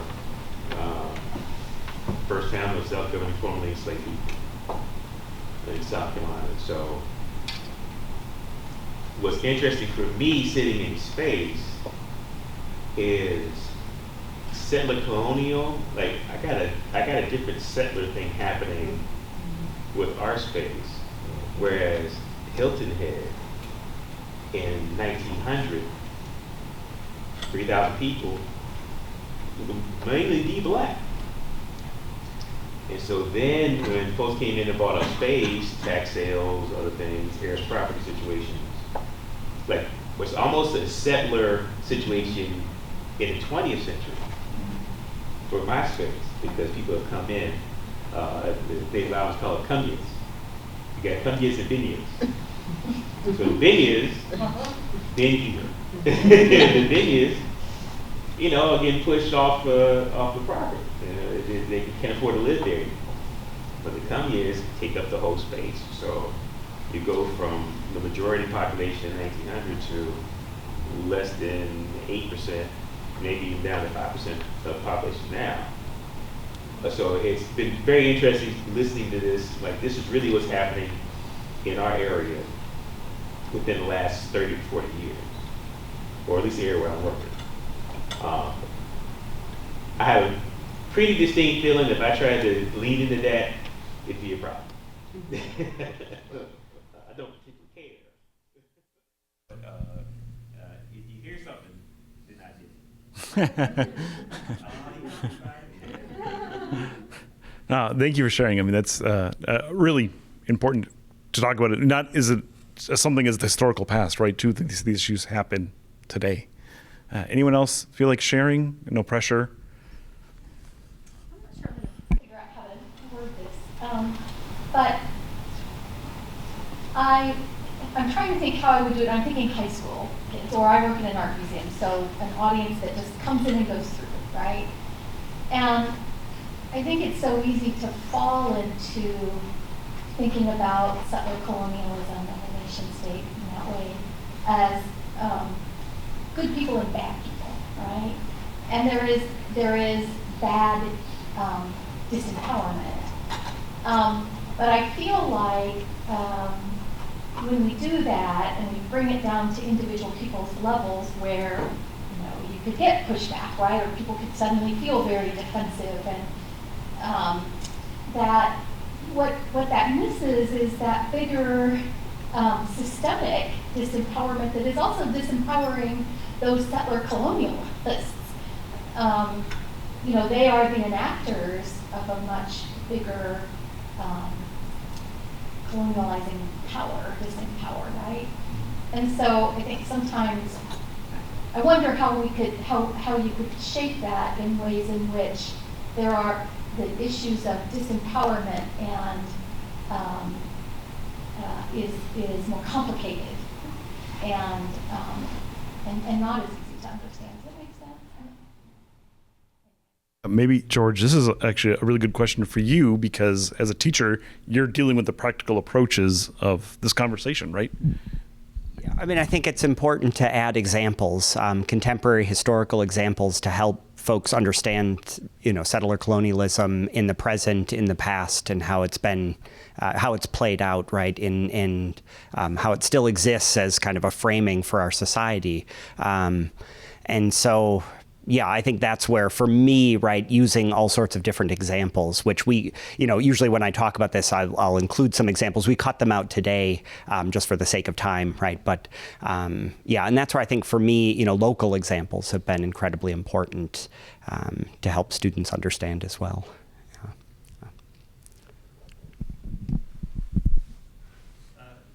It just struck me thinking about young people and swastikas on the wall, and you get rid of them, they come back, and institutionally you might make a decision to attack that issue on some sort of systemic level, or maybe even as a community. How do we address this sort of undercurrent of racism that seems to exist in our young people, and how is that translating into the broader community as they become adults?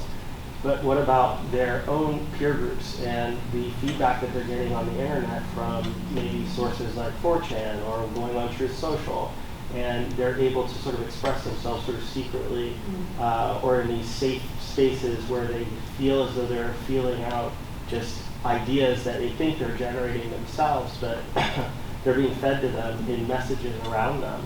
And so how do you, I guess, deal with that sort of difficult battle of all the messaging that's surrounding them, and the technology that we provide them with, and the access that we give them, and then the plans that we have for them to learn about these things that are super important for them to develop in maybe a healthy way?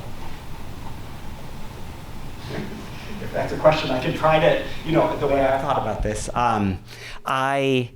I talk to my administration often about the idea that we can stop the swastika. I mean, potentially we could stop the swastikas from appearing in our school. We could create a space where, students would create these in the bathrooms or the classrooms of the school.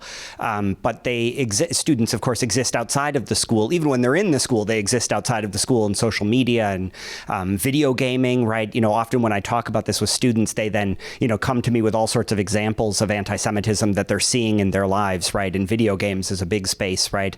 But other social media, but of course their peer groups and, their families. I mean, I have many students, when I first started doing some of this work, I would talk about, we need to challenge each other in the school. So if you see something, if you hear something, we need to start standing up and challenging, our peers with, with some of this.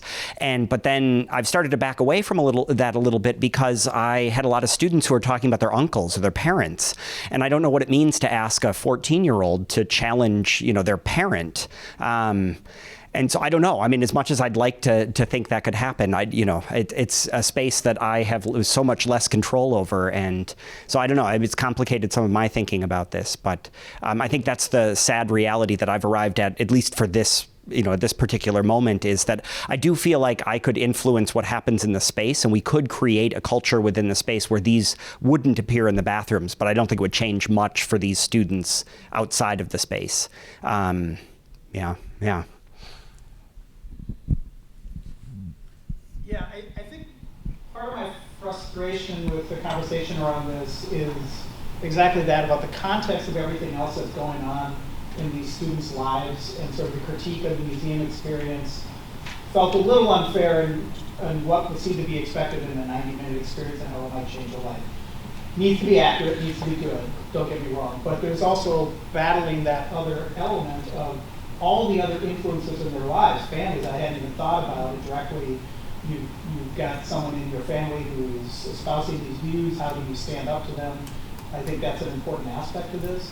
And I just think there's also this sense of having been a teenage boy at one point, wanting to belong and wanting to be edgy, right? Like, there are certain things that teenage boys are really not good at evaluating and doing well. And so it feels like there's a lot there, and I can see why there's sometimes a pushback and maybe a counterbalance the wrong way when you educate like this. But I think the thing that I'm intrigued that is missing so far is not teaching about empathy. And that empathy is actually the skill that's missing in folks who have these racist sort of attitudes, or exploring or whatever it might be, or anti-Semitism. It's a lack of empathy that's one of the major issues here. And where does that belong in a curriculum or in a conversation about? Yeah, it's a great point. We'll get. Yeah, Kevin, thank you. It's a wonderful transition, and we were going to talk about that. So, thank you. And I think the question remains is what can we and institutions do to tackle and address this, if anything? And that's actually a question George and I were hoping to pose to all of you. Is if your institutions have confronted this, have you? Has it worked? What has been the challenges with doing some of this work at an institutional level? And if anyone's willing to share that a little bit.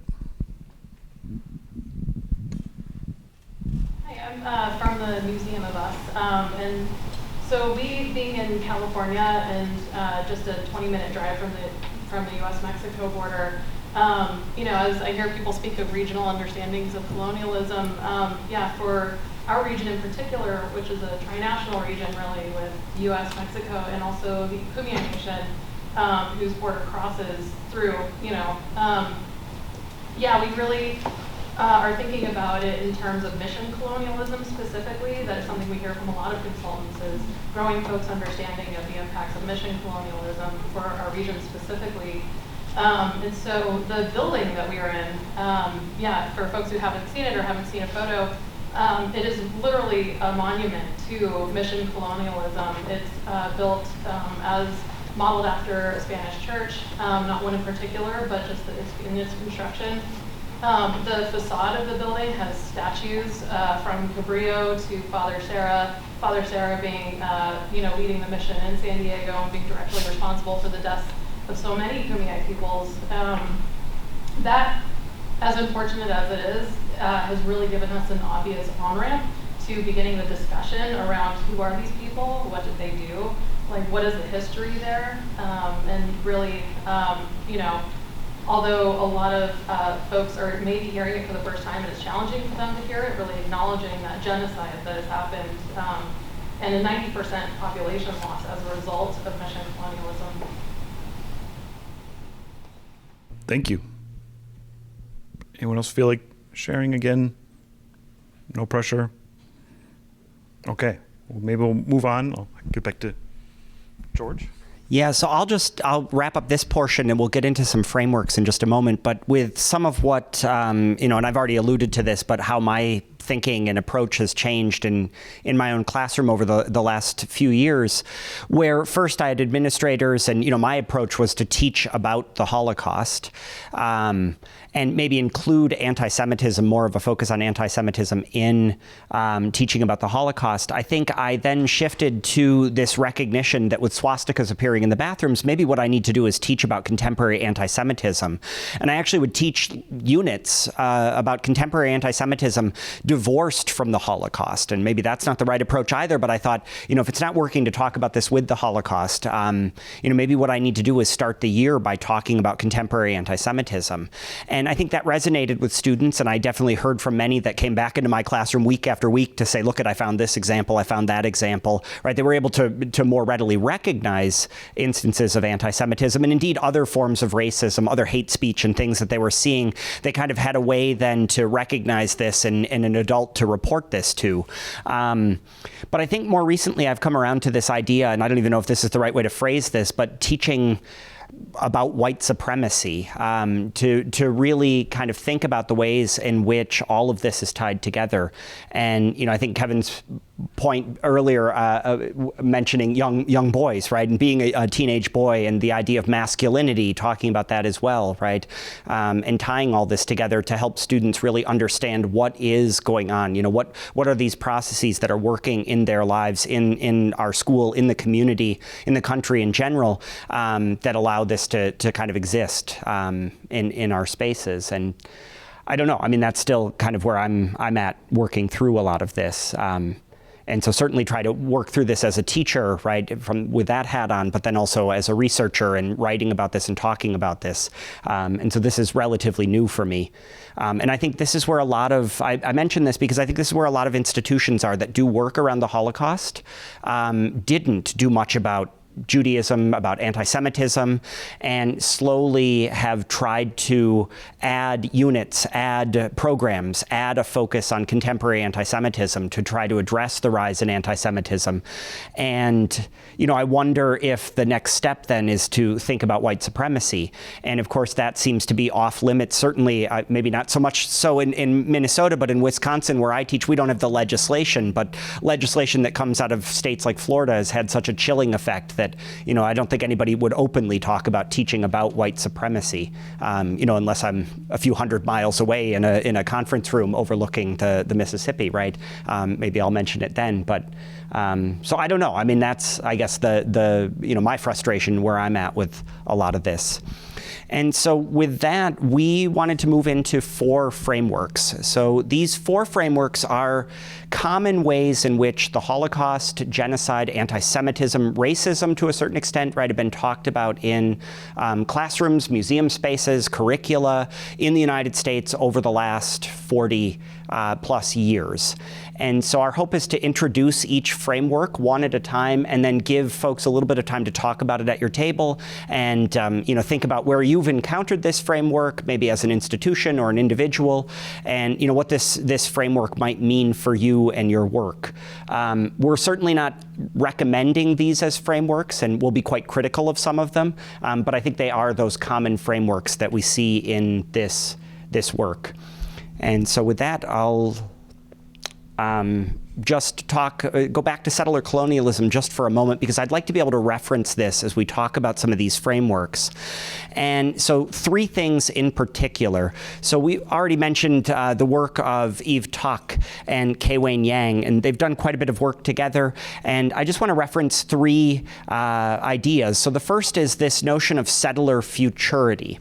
And I think we could talk about how Tuck and a collaborator wrote that compulsory public education within settler societies is a key driver in maintaining settler futurity, or the continued permanence of the settler state in perpetuity over land, which I don't think we should lose sight of, right? That's really what settler colonialism is all about, is settler control over the land.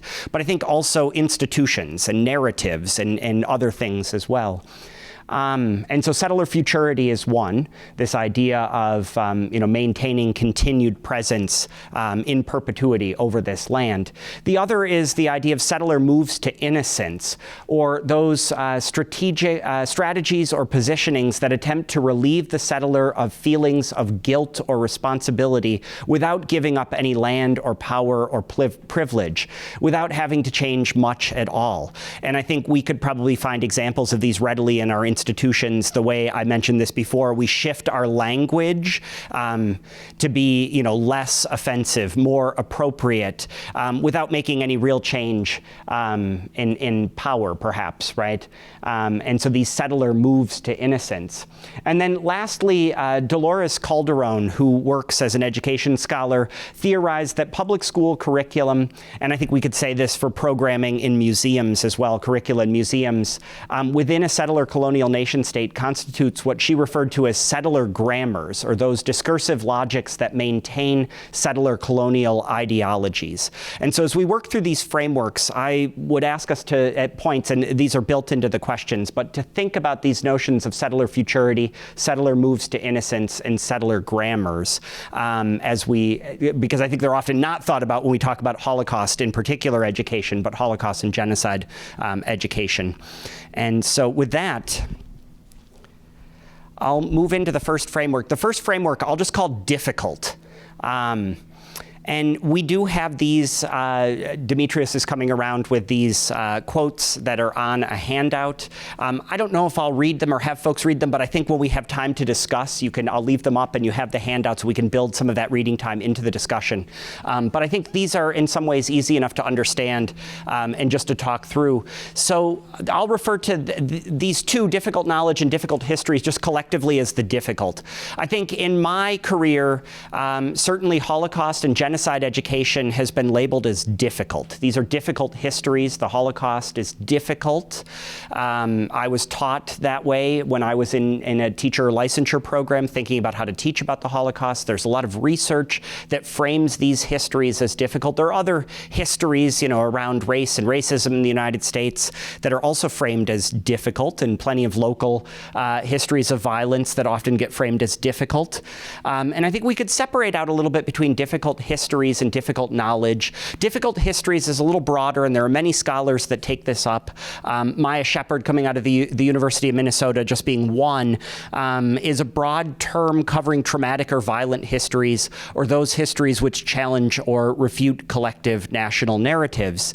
And then I think difficult knowledge comes out of psychoanalysis, and the idea that difficult knowledge is that understanding, those understandings that we come to either as children or adults that challenge, Deborah Britzman writes about lovely knowledge versus difficult knowledge. And so maybe those myths that we have, about the world as children that are then challenged in our education or as we get older, and that then becomes difficult knowledge. And Britzman writes quite a bit about how, as educators, we often, or institutions, we shy away from difficult knowledge, perhaps because it's too difficult for us as the educators, or we recognize that it might be too difficult for our constituents, the children, right, that are interacting in these spaces often. And I guess, I think quite a bit about this and the idea that we label these things so readily as difficult. And what does it mean to refer to these histories, whether it's the Holocaust or genocide or indigenous genocide, the Black experience in the United States is difficult, right, at points. What does that do for us as institutions, as educators, as museums, to label this as difficult? And I guess my questions are, why do we frame the Holocaust, anti-Semitism, racism, and so-called other genocides as difficult, and other things as well that we could lump in there that are often framed as difficult? And what are the consequences? I mean, perhaps positive and negative, right, of framing histories or knowledges as difficult? What does this do for us as institutions or educators?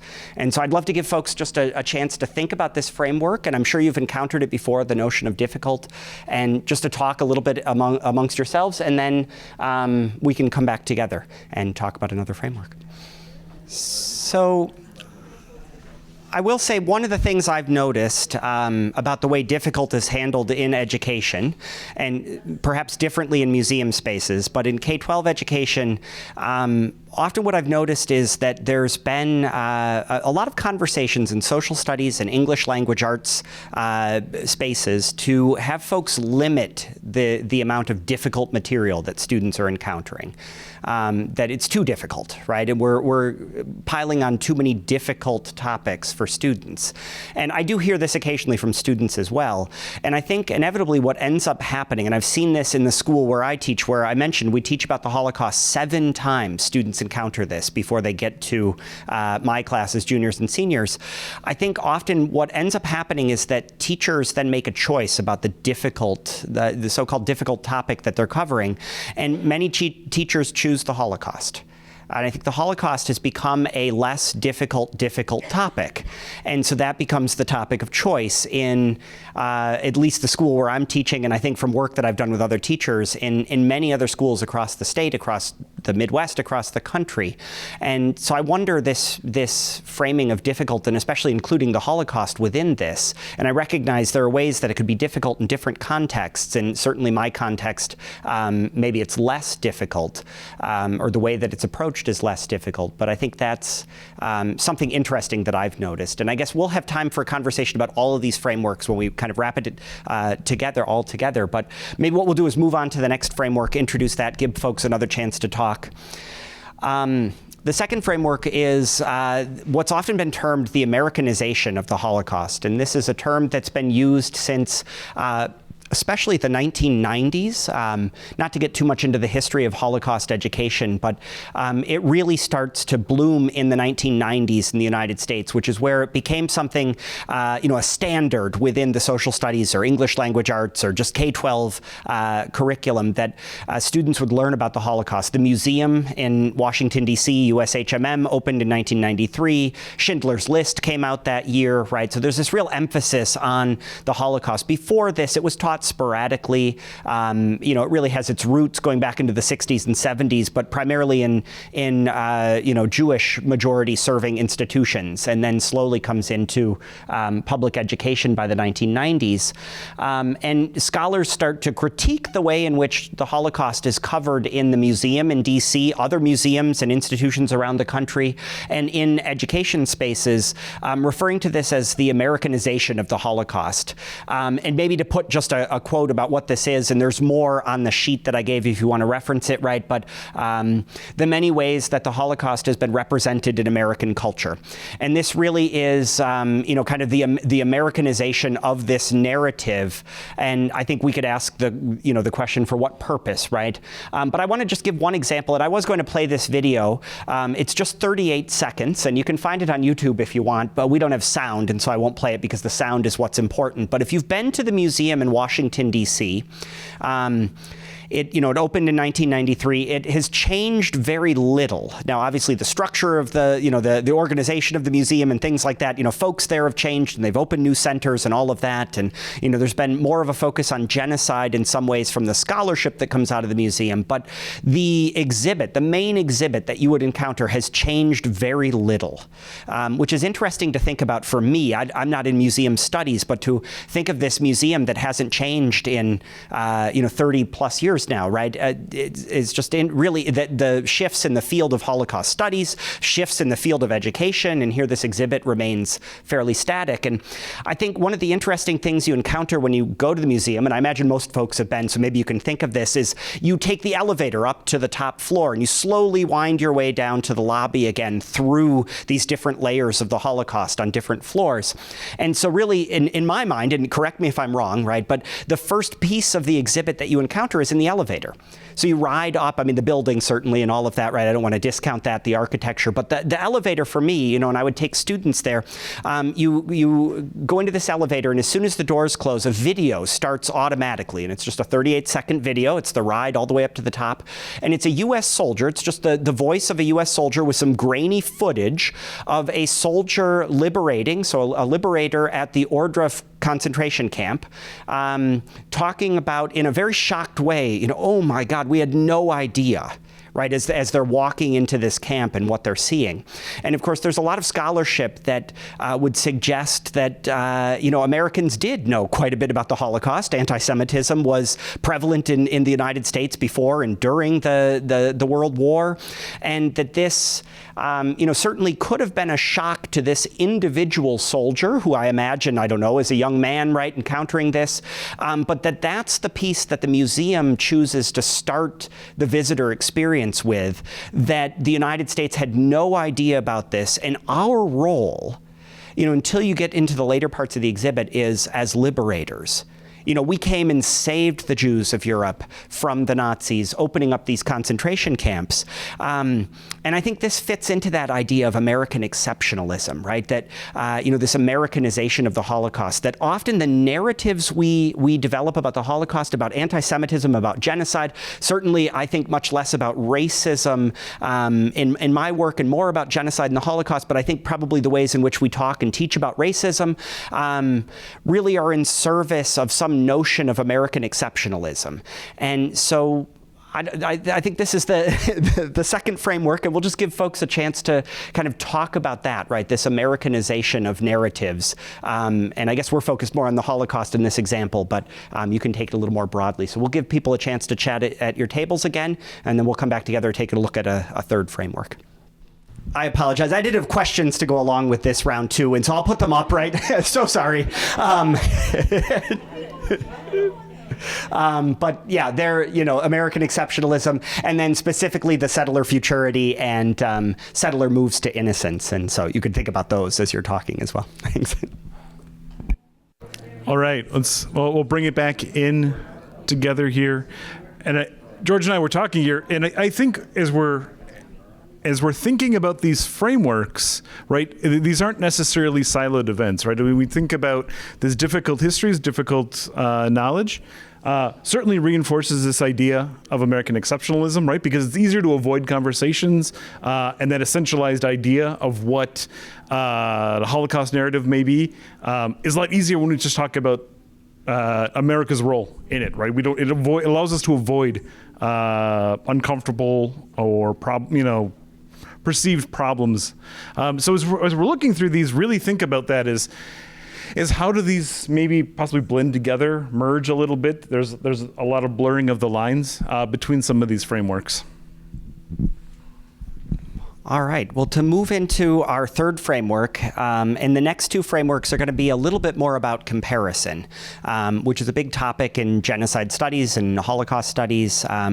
And so the first framework is the older of the two, and no doubt folks have encountered this in some way, shape, or form.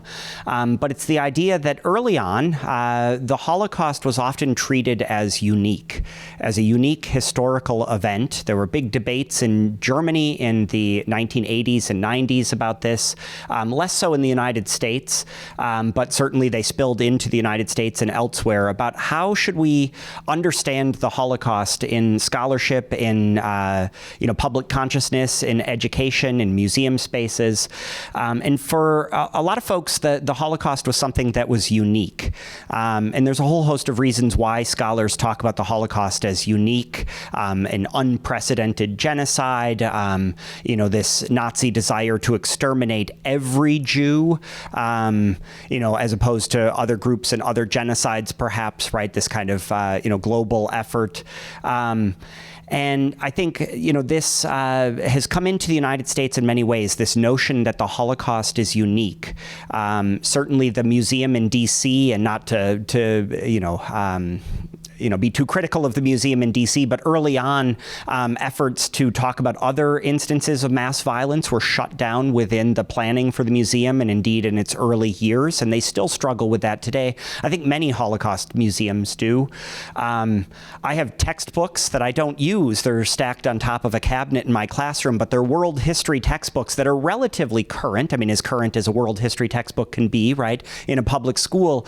And what's interesting is the chapter on World War II, it it goes through the entirety of the war. This is a high school world history textbook, and then it includes a chapter on the Holocaust after World War II. So it completely separates it out. And part of this uniqueness framework is to pull the Holocaust out of history and say, well, this is an aberration. It's we can't contextualize it within German or European or Western civilization world history, that we need to pull this event out because it just doesn't make sense. It doesn't fit. It's unique.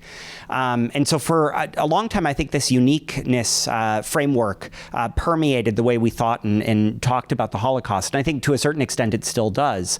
This might be juxtaposed with the idea of a universalist or universal narrative that we would attempt to broaden our focus on the Holocaust to include other instances of mass violence or oppression, to try to derive some sort of contemporary meaning from the Holocaust, whether it's for the groups or the societies involved or just for us in the United States that we imagine ourselves as uninvolved and really disconnected in many ways from the Holocaust. And so this is where we start to get approaches to use the Holocaust as a vehicle to talk about upstanders. And the Horn article that we looked at talks about this. And we end up with, in the Illinois Holocaust Museum, a Take a Stand Center, where students that go through the museum are asked to make some sort of meaning out of the Holocaust, or indeed given some sort of meaning out of the Holocaust about their contemporary lives.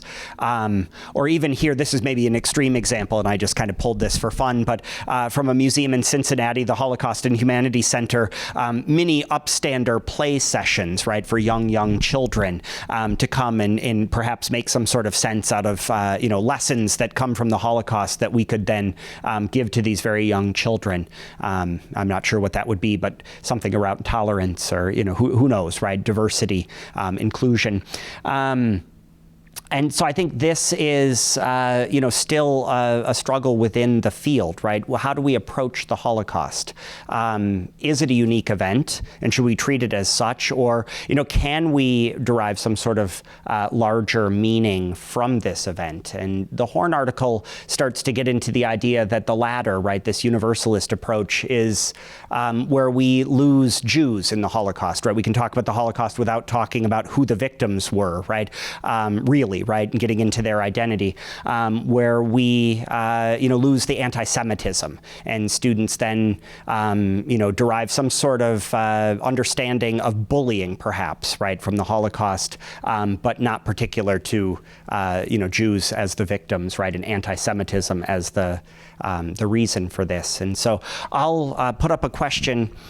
And this is something that came up at the table I was sitting at earlier, and I think we could, frame this as the Holocaust, but maybe anti-Semitism, genocide, even other histories as well. I think we tend to do this quite a bit with the Holocaust, but we certainly do it with other histories as well. Do we expect too much from teaching and learning about the Holocaust and anti-Semitism and genocide? Do we expect that students come away with lessons or messages about tolerance or justice? And is that too much to ask of these historical events? Our last framework comes from Michael Rothberg, who's a current, Holocaust scholar, kind of public intellectual, both here and in Germany now. And he wrote, a little over a decade ago, a book about multi-directional memory. And no doubt folks know memory studies is on the rise, right, and is gaining a lot of attention. And he specifically was writing about the Holocaust and other instances of mass violence.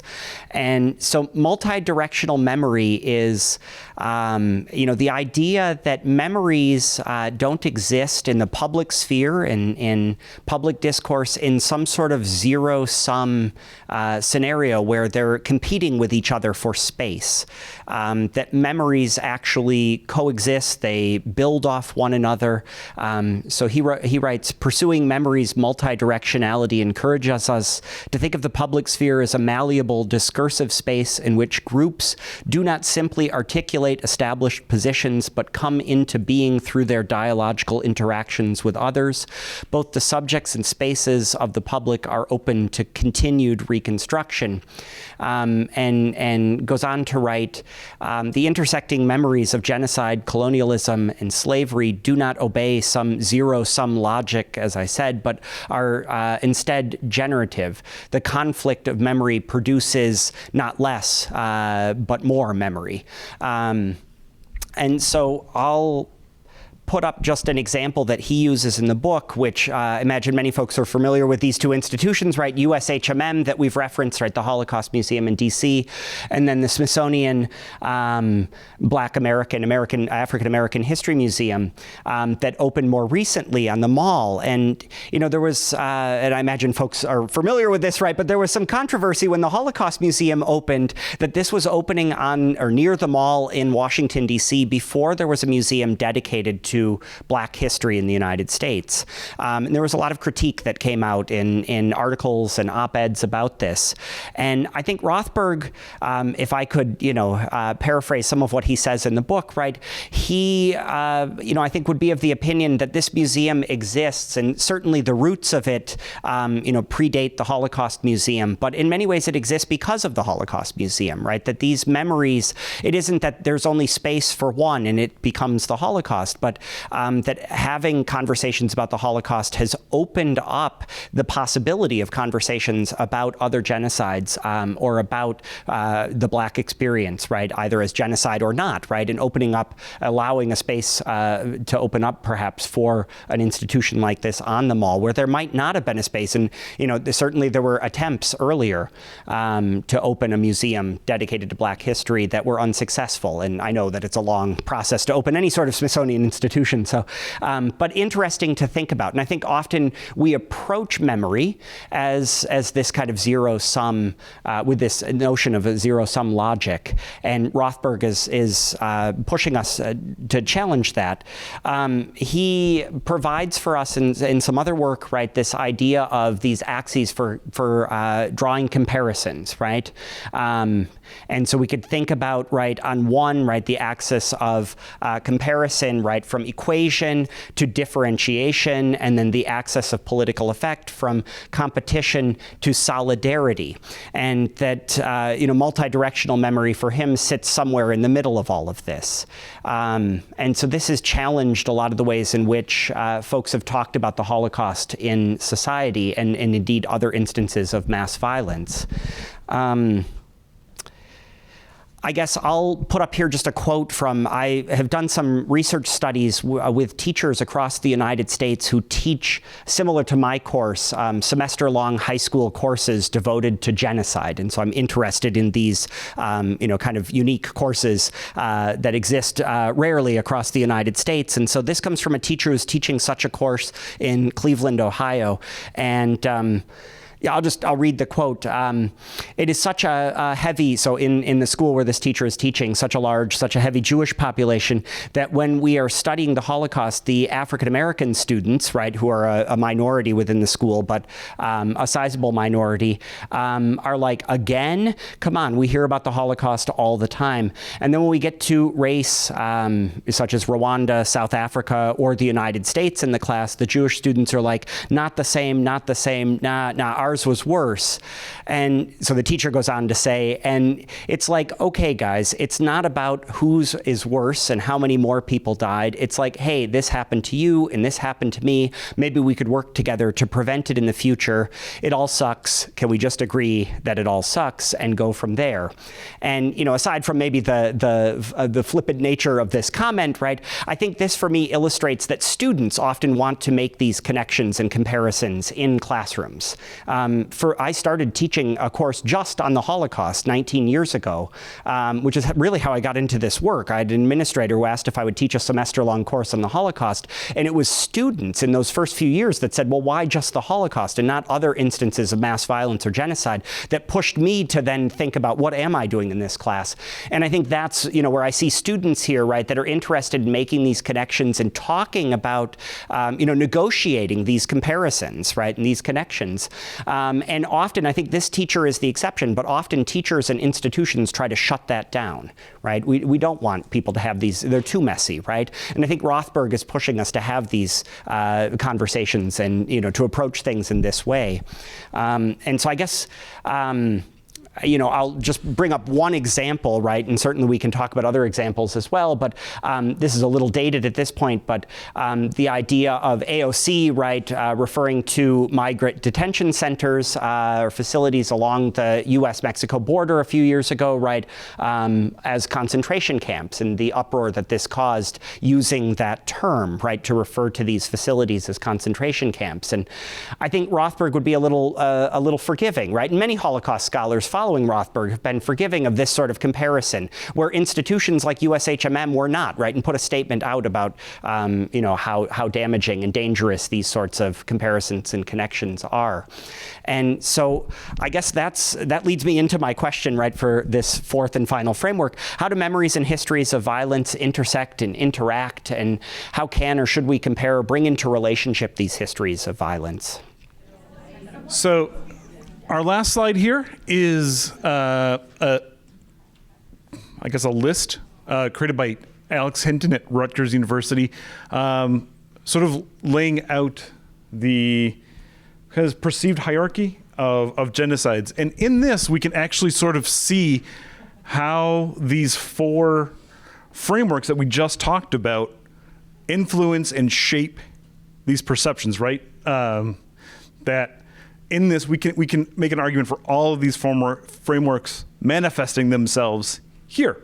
And I don't think anyone, including Alex, would advocate that this is actually how it works and this is the reality, but the perception lays out sort of like this, that we have the Holocaust as being the preeminent prototype of what genocide is, followed by the Armenian genocide in Rwanda as being the other, the familiar, those basic fundamental genocides, and then moving further on down the line, which creates a really uncomfortable position for us, and really I think what we want to avoid. But it does. You see these frameworks coming together in this. And George, I don't know if you want to add anything last. Yeah, so Hinton built this framework looking at research that was conducted around different cases of genocide in the field of genocide studies. So it's really a review of what was happening in the field when it was written. And I think it still holds true today, that certainly the Holocaust receives way more attention than any other instance of genocide or mass violence. And then Armenia is second, Rwanda. And I think this is played out in museum spaces, and certainly the center at the university, right, has a history of looking at the Holocaust more than any other case, and then Armenia perhaps second, right? And I think this holds true for education as well. That, when I think about what's being done in K-12 spaces and other types of education around genocide and mass violence, certainly this seems to be the case, that the Holocaust receives way more attention than these other cases. Indeed, many of the folks that I mentioned, that study I did with people that teach genocide courses, if they talked about, if they, talking about other cases of genocide, they were confined to this what Hinton calls the 20th century core. And rarely do we see a lot of attention or education around, these in the second circle, and then certainly getting into the periphery, and then all the instances of forgotten or hidden genocide. And I think when I think about hidden or forgotten genocides, I think about things too that aren't talked about as genocide. So certainly local instances of mass violence that we just never frame as genocide. We might talk about them. For instance, we talk quite a bit in the United States. I don't think we do a great job, at least in social studies education, of talking about the Black experience, but rarely would people talk about it as genocide. And so perhaps we might put that into this kind of hidden or forgotten genocide category right at the bottom. And so, yeah, I don't. I think this is just an uncomfortable place to end, perhaps, right? Thinking about this being the reality in education and scholarship, and what that means for us, right? This kind of hierarchy. You got to touch on it. We'll let it go, but I think it goes back to the heart of the earlier conversation about American exceptionalism. That this country refuses to list the transatlantic enslavement era as genocide. Yeah, no, and I think that's where, we do talk about transatlantic slavery, but not as genocide. And does that make it then a forgotten genocide, right, where it does receive some attention? I will say there is a fantastic museum in Milwaukee that recently, it was open before, but it shut down for a period, and it has reopened, called the Black Holocaust Museum. And a very interesting museum framing the Black experience in Milwaukee locally and, nationally, internationally as genocide. But And I think we only have one state that frames. New York does list slavery within their genocide mandate, but not as a genocide, and so interesting, but to put it next to the Holocaust. We were going to open it up at this point with 10 minutes left just for, comments.